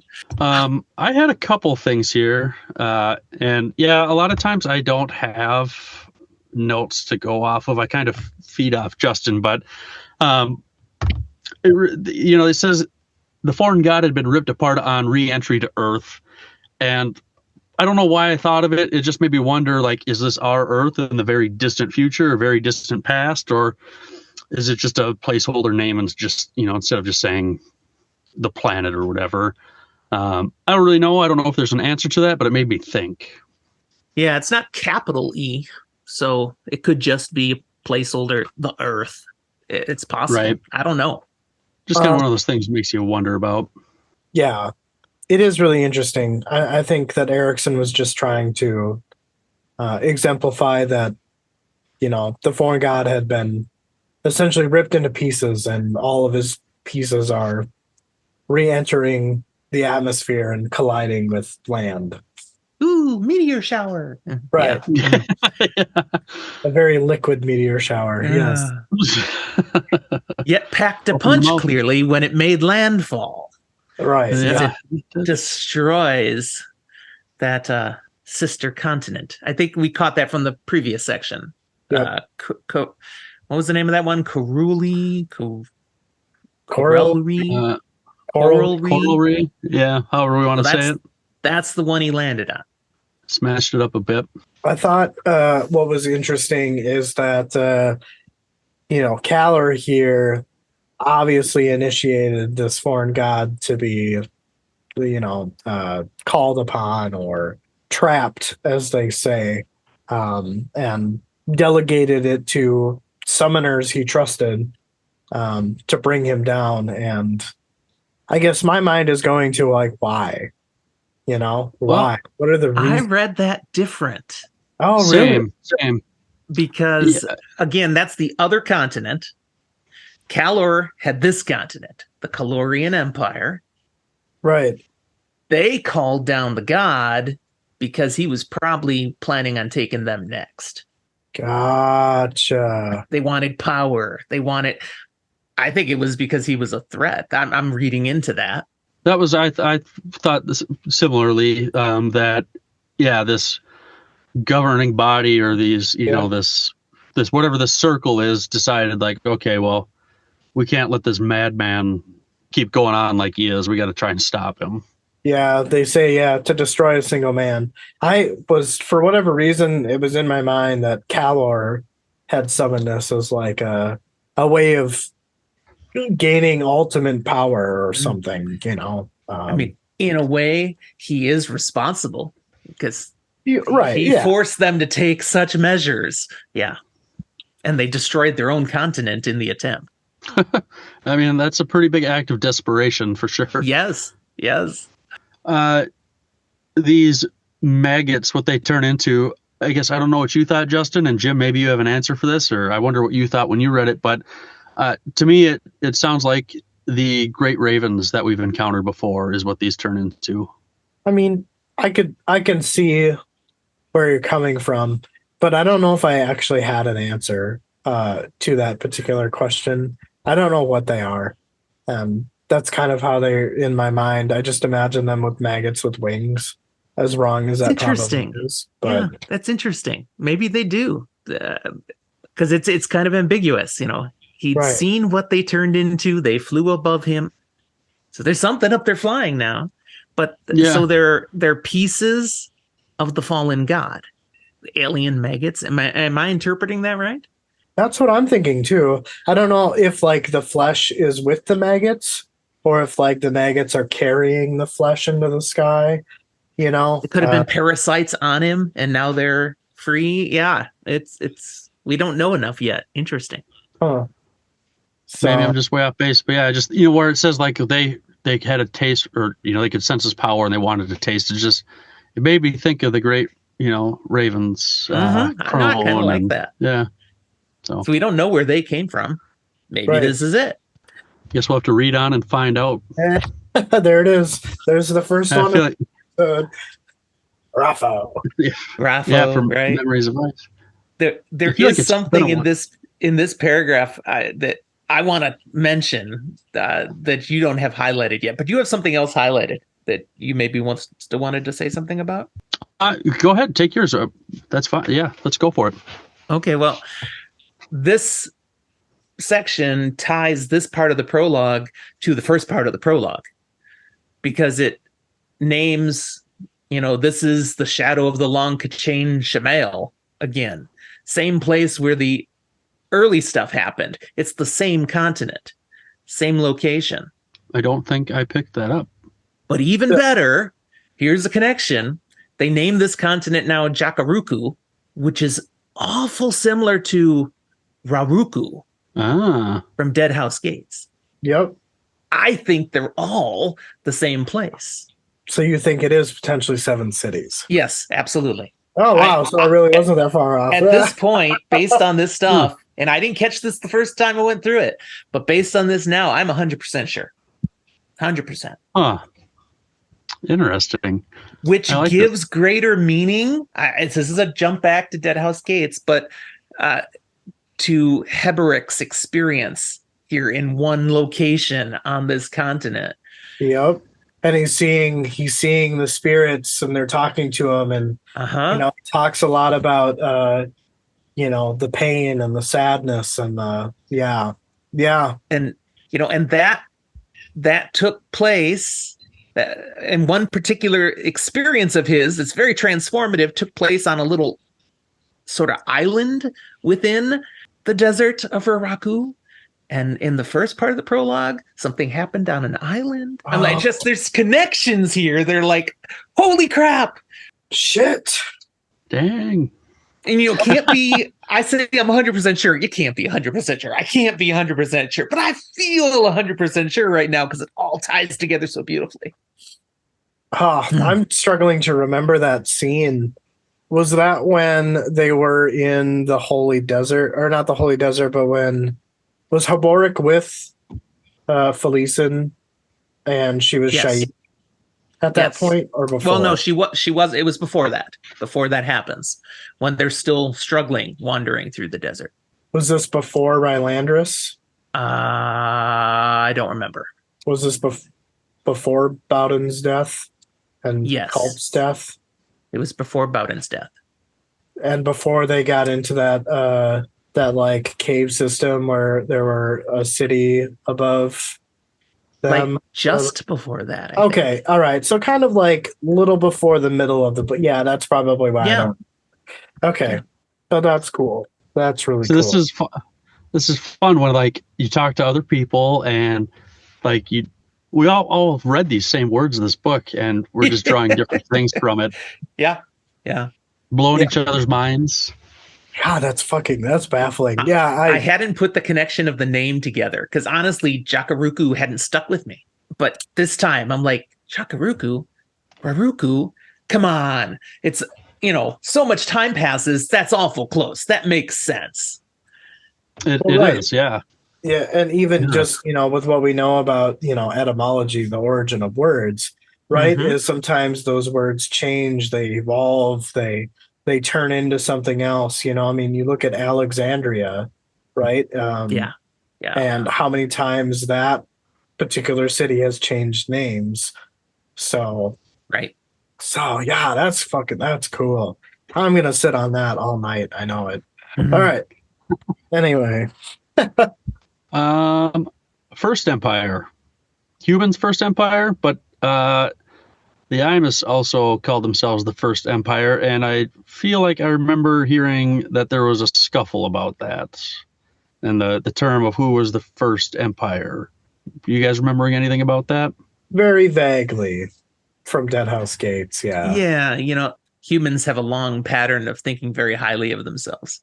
So we're the First Empire. No, you're not. And that's what it says right here. Born from the legacy of the Talana Mas, where they got the name. So they were like the second First Empire. I think that's what we're hearing. If you ain't first, you're last. First loser. Yeah. Yep, exactly. One of the things that I picked out, and I'm sure you all remember when Kalam, Manala, and Captain Kaneb are in the Imperial Warren, and they come across a sigil with Caller's sigil on it. So this is where we've heard Caller before. I don't know if you remember that, Derek.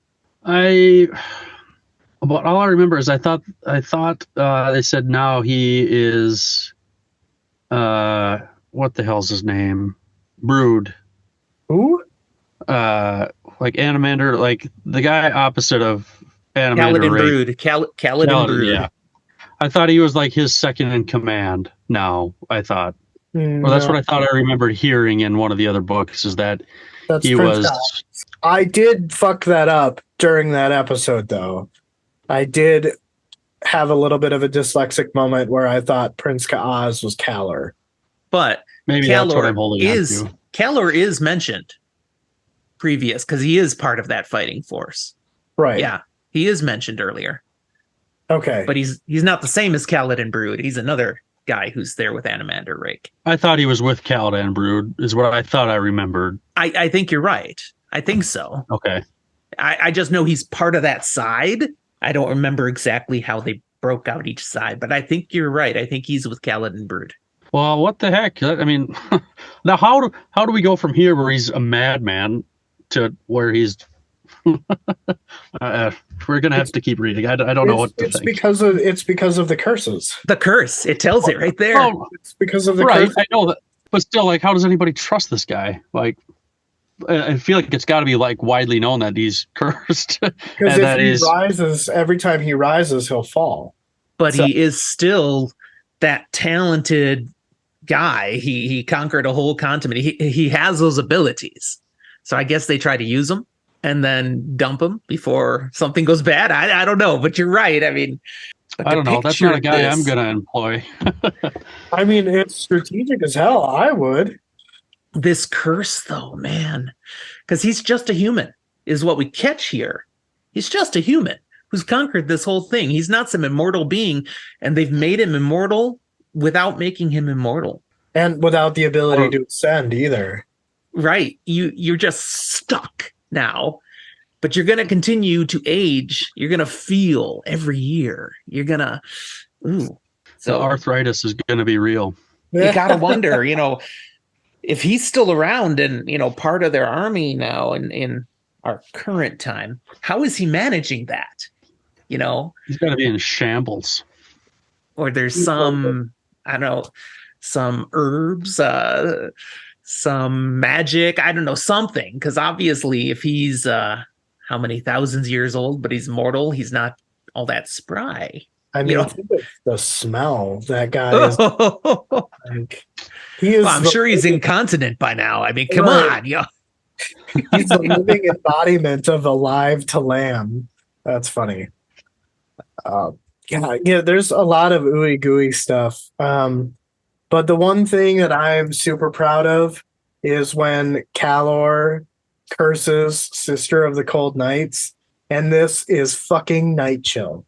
This has to be Night Chill, because the way that she is described to die is exactly what happened in the Battle of Pale.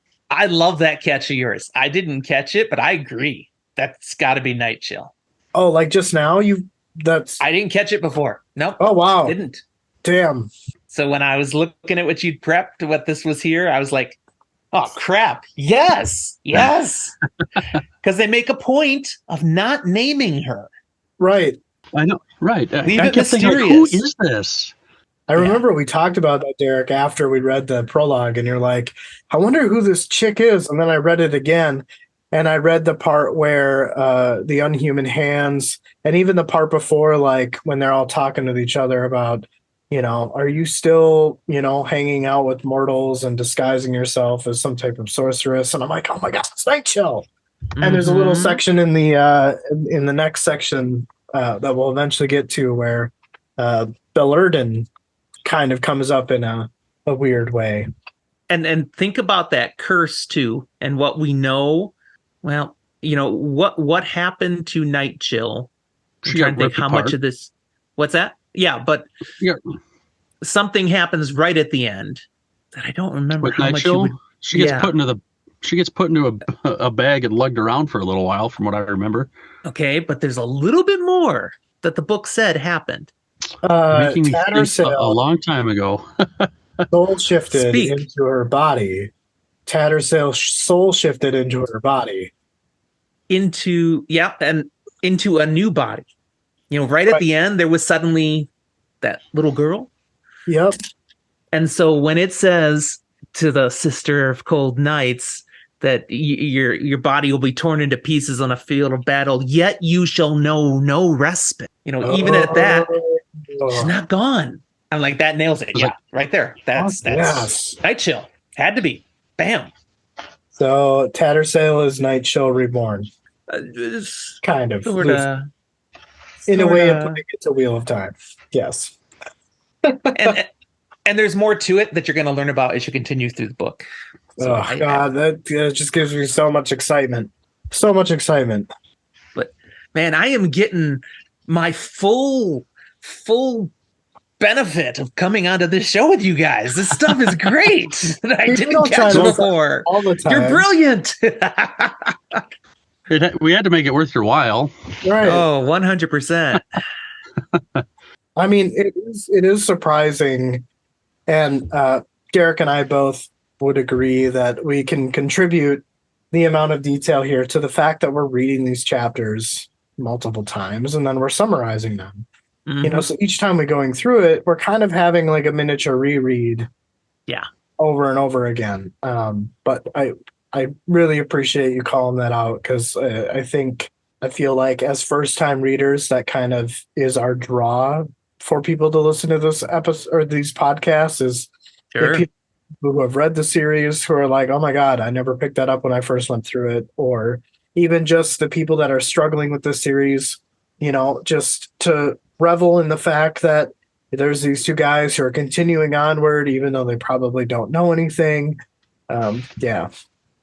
And every once in a while, one of those people who's been listening to you and they've been struggling so hard with it, but they're ahead of you guys and they see what you get wrong sometimes. They go, well, I had that one. And they feel better. Exactly. Exactly. We're morale We're all builders. That's what we stumbling do. along in the dark through Malazan. So, you know, it's all good. Yeah. God, yeah, that was probably like the meatiest section of this prologue. And I'm sure that we could probably talk about everything and every word that was spoken, but outside of those like really big things, I didn't have anything else, so to I speak. have one more thing. Go for it, man. So, like I said, I've been racking my brain here, trying to think like what you're going to be talking about, and I didn't until I was reading through this again. I couldn't remember where it landed, but so we got Cruel. He's going to suck everything up, right, to heal this land. And in Deadhouse Gates, we see the Warren with all the dust, right? Yep. And we didn't know where it came from. Yep. Like, is this it? Is where it's coming from? This is the Imperial Warren. Yes. So this is where all the dust came from. That's Yep. kind of like I was wondering, like, oh man, I wonder like if this is what Justin's talking about. Did you read But that my wasn't little it? note earlier or later on? No, I have not. Okay. All right. Just checking. But yeah, no, and in this next section, we can kind of talk about that more in its elaboracy with pointing out exactly what Cruel did. So, yeah. There's more to what Cruel did that I want to, let's see, is it in this next section or was it in the section before? I think it's this next section. If it's pertaining to the topic we just talked about. We should just keep going, so I'll find it if I need to go back to it. Is it what I highlighted? No, it's tied to something else. It's actually tied to something I think much further up when I think about it now. Yeah, it's the beginning of section 7. So just to jump back to where, you know, Cruel is wandering this continent, you know, and he's the previous continent and seeing all the death, all the dead people who have been killed, and here, you know, came to free the people, but it's just, you know, nobody, everything's dead, and he's going to choose to do something that he's going to talk about in the next section. Okay, never mind. Just keep going. No worries.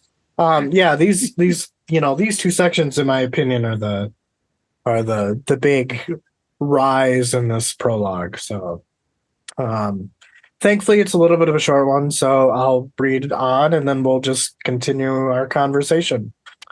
They left Calor on his throne in a heap of bones. The three siblings merged their power to draw chains around the continent of slaughter, then pulled it inside a warren created for just that purpose, leaving the land to heal. The effort left Cruel broken, bearing wounds he would carry for the rest of his existence. He could already feel the detrimental effect of Calor's curse. To his surprise, the loss pained him less than he thought it would. The three stood at the newly created warren, lifeless realm, and admired their handiwork.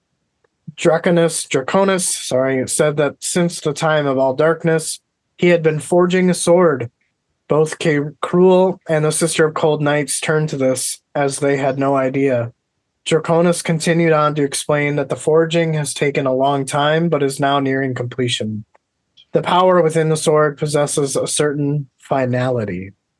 Cruel whispered, after contemplating for a moment, that Draconis must make alterations in the final shaping. Draconis said that he would need to think long on this. After a long moment, the brothers turned to their sister. She shrugs and said that her destruction was likely to become of a betrayal and nothing else. There can be no precaution against such a thing unless her life was to become nothing but mistrust and suspicion. To this she shall not surrender and continue to play the mortal game. Cruel said to be careful who she chooses to fight for.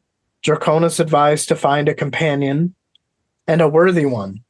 She thanks both of them for the wise words.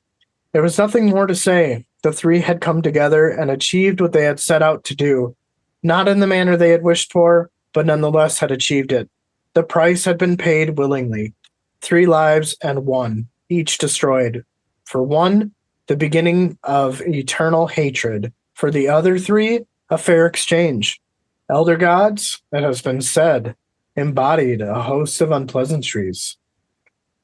So what do you got for us, Justin? Did you want to continue on with what you were talking about previously? No, I don't think I can.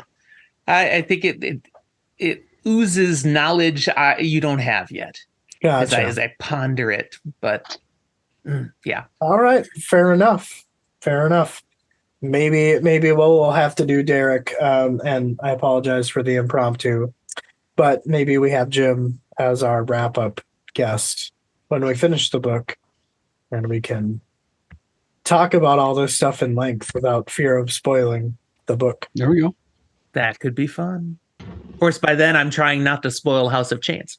or the next book, wherever or you're the at. next one. We'll see. So when Cruel at the beginning of this paragraph is like, to his surprise, the loss pained him less than he thought it would. And I feel like I'm struggling a little bit as to like what exactly he would be less pained about. And I kind of wonder if this is potentially referring to the loss of his sister or the potential loss of Night Chill here. Yeah. I think it was talking about how he's going to be forgotten. Oh, yeah. And just that, it's not, he's feeling its effects. People are already starting to forget him and he's not caring as much. That's how I felt about it. Oh, yep. Okay. Yeah, because it relates to the previous sentence. Okay, that's fair. Which is also really cool because in Gardens of the Moon, he kind of explains, I think it's to Crocus, right? How he's a little bit of a fading, not Crocus, but Krupp, right? Yeah. Yeah. How yeah. So it's nice to kind of have the origin to how that happened. I remember I had a lot of questions in Gardens of Moon around that premise. So, newly created Warren. And this is where we kind of talked about this being the Imperial Warren that they created, because it's said that they took the continent that Calor had ruled and shoved it inside a Warren. And Erickson used the word nascent in the book or in this paragraph, which means, especially with a process or an organization, just coming into an existence and beginning to display signs of a future potential. So him using that very standout word made me look it up, as I didn't know what that word meant. And I found the definition, and that is the word that made me think that this was the Imperial Warren. Yeah, I like that. Again, that didn't come to my mind at all. Just kind of blindly read past it without thinking of deeper meaning. I really got to pay more attention. Dang. Well, I know that in one of our sub-book wrap-ups of Deadhouse Gates, we had one of our patrons join us for that discussion. And we were talking about the Imperial Warren, and he was just like, "Do you know what it is?" And I'm like, "No." We were like, "Is it supposed to be something?" So I guess if we're right, great, we have that answer. Well, But- you know, and all these other warrens are sources of magic. You know, they draw on their warren. Nobody draws on the Imperial Warren. It's something different. Well, there you go. Right. Yeah. It's literally a decaying continent. So that would explain everything that we know about how it's been described. Yeah. Lifeless, dusty, decaying. Yeah, absolutely. Yeah. And even the sigil of Calor that Kalam Right. there. Right. So No, that was a good catch. yeah. Thank you. Again, just her destruction, Nighchill's destruction was likely to become a betrayal and nothing else. And I just wrote Battle of Pale, fucking Taishran. So yeah, Ah, Taishran. What a fucking dick. yeah. There's stuff you're gonna learn. I'm just gonna Okay. say. Yeah, well, I know at the end of Deadhouse Gates, you know, with the confrontation with Kalam and Empress Lacine in that dead body, you know, there's definitely some things that were discussed there, which I'm skeptical about as to whether that is legit or not. So I guess I'm excited to see if some of that is revealed in this particular book as we come Sure. back to Genebacchus.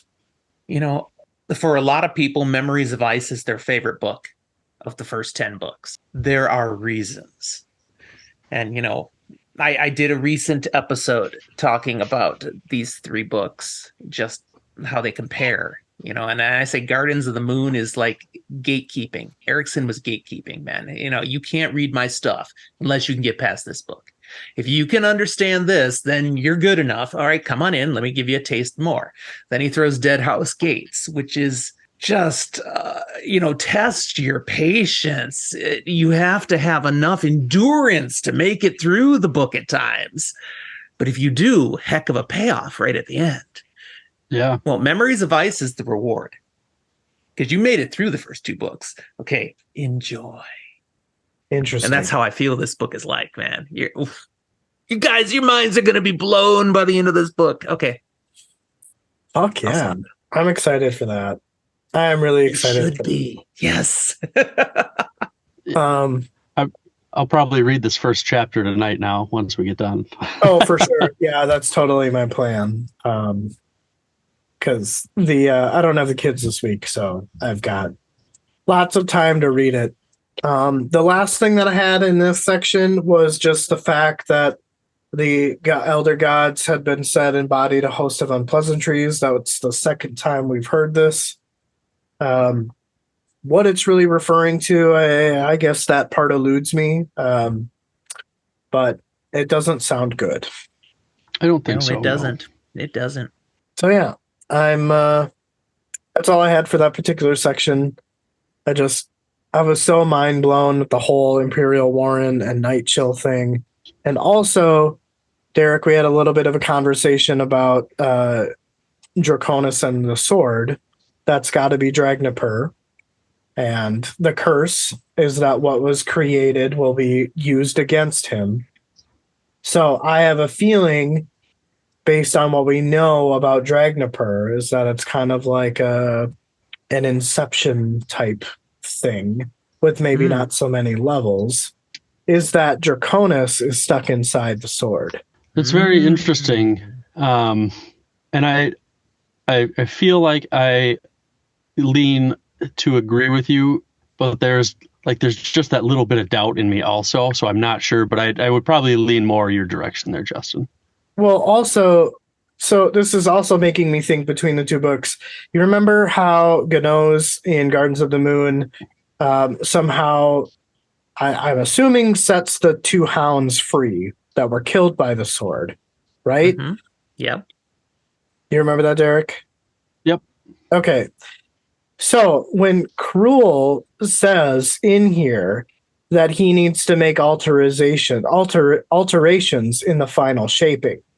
I'm assuming Draconis's initial forge was meant to be permanent prison of sorts. Karul is saying, hey, that's probably not a good idea. So I think Draconis had made kind of a backdoor, so to speak. I like where you're going with that. And I think that is what Gano's essentially opened and freed those hounds. Interesting.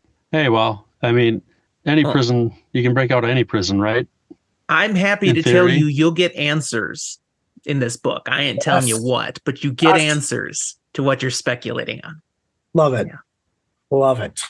So This is why I love doing this with Justin, because he does pick up on a lot of the stuff that, like, again, reading the same words, I struggle to find some of these things, and so it's just a lot of fun to talk to him about it. Now, I didn't say he was right, but I did say you get answers. So you'll know you're right or you'll know you weren't by the time you finish this book. I'm okay with being wrong. I think that's part of the fun. Definitely. It is fun. Well, are we ready to bring this down home here? Let's bring her home. All right. In the distance, the beast watched the three figures part ways. Distraught with pain, white fur stained red with blood, and its empty eye socket dripping wet, it held itself up on its trembling legs. It longed for death, but death would not come. It longed for vengeance, but those who had caused it harm were long dead. The man on the throne was the only one left, the man who destroyed its home. There would be time to settle the score. There was one more longing the beast felt. It had lost its mate. There was a chance she still lived, searching, wounded as he was, but wherever she had gone, assuming she was alive, he would find her. The three distant figures entered their warrens and vanished into the elder realms. He did not follow them. As far as he was concerned, they were young. The warren his mate may have fled to was ancient by comparison. The path set ahead of him was dangerous. He knew it in his heart. His warren opened ahead of him. He hesitated a moment and strode in. He was gone. I don't know what to think of that. All I can think of is this thing must be pretty old if it's thinking Freaking that elder old. gods are young. Mm-hmm. When I read this the first time, I was like, what the heck? I have no idea what this is. Now I've read the book and I'm like, I'm almost. because I have I'm such a wondering different if- context now with this right here. Holy crap. Okay, so Part of me wonders a little bit if this thing is one of the I don't know how you say that, the AY animal wolf thing that was wandering around watching its family die in the mud right. that I wandered call him off. the eye. Yeah. I Because otherwise I'm like, no. Yeah. I'm not doing that. got a jukebox there. Not a beast of Fonzie. Right. If Fonzie was a soul taken. Yeah. I don't know. Part of me thinks that this is what was released early on in the prologue. And that's kind of what I was alluding to with the whole foreshadowing comments. Ah. You know, this is the part where, like, I'm not sure. I really didn't. That was like my only thought. The other thought that I had was like, I know that the hounds are super ancient, so I was wondering if maybe it was one of the hounds in some way, shape, or form, prior to linking up with the other hounds. I'm not sure.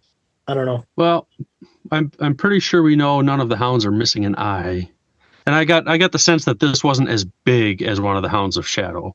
But isn't one of the hounds blind?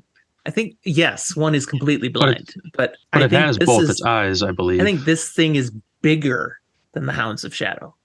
Gotcha. Oh, you think it was bigger? Okay, Uh-huh. I was thinking it was smaller. I felt like it was like a fox or something, like the size of a fox. I pictured it being pretty big, but I don't know where I got that from necessarily, or if it was just what was in my head. Because they had referenced the creature once before here in the prologue. Where was it before? Maybe it wasn't a word that we summarized, but I feel like somewhere there's there was an Arctic fox somewhere. I thought. Well, yeah, that was the soul taken form of the Talana Moss Oh, guy. okay, gotcha. We did see it. So The fourth, you could sense a fourth presence as well. A savage ancient there you go. tracking his scent, a beast with white fur matted with blood, wounded, nearly killed by the fall. It had one eye remaining to look out on the destroyed land that used to be its home. That's it. Thank you. Yeah. I guess it doesn't say how big it is there, but that's from my picturing it. It was just a beast, not just a little thing. But there's nothing to tell us either way. So you could be right. That was just my headcanon. I mean, yeah, maybe. I guess I don't know. The part that's going to bug me is when I read this next chapter is I'm going to want to keep going on like this storyline that we have, and I'd be fairly confident it's going to change. Yeah, it's going to totally change. Yeah. It's good right away, but all of this matters. You won't know why for a while. Gotcha. I'll take keep us on the edge of our seats. Does it have anything so good with the Pannian Seer? It might. Damn it. Okay, fair enough. That was my one question. You'll have the answer to that question by the end of the book too. Yay! That's one of the things I love about this book is there's so many things that literally are answered. Where in the first two books, there's a lot of things just thrown at you and you're left wondering still. A lot of stuff gets answered in this book. Not everything. You still have stuff you don't know. But it's so satisfying how much you actually do get revealed in this book. Sure. Well, I mean, from what I understand about, the Malazan books of the Fallen, the 10 books here, is the way that I imagine in my mind is, the first three are obviously related. They're kind of the same storyline from beginning to finish is what I would imagine. And then there is the second and fourth books, which I'm guessing are the beginning and end of those stories. And then in the fifth book, I understand we meet a whole new set of characters. Ah, okay. I don't know if you knew that or not, but I did not. I can confirm book 4 and book 2 are definitely tied together. Yes, I can confirm that. Yeah, I had to stop myself for a second because I'm like, wait a minute, he hasn't read everything. So yeah, hopefully that wasn't too big of a spoiler for you. No, not at all. Not at all. That was satisfying. Thank you. It's Yep. good to hear. Cool. All right. Well, it was a fucking great episode. I know this was brilliant. This was so much fun.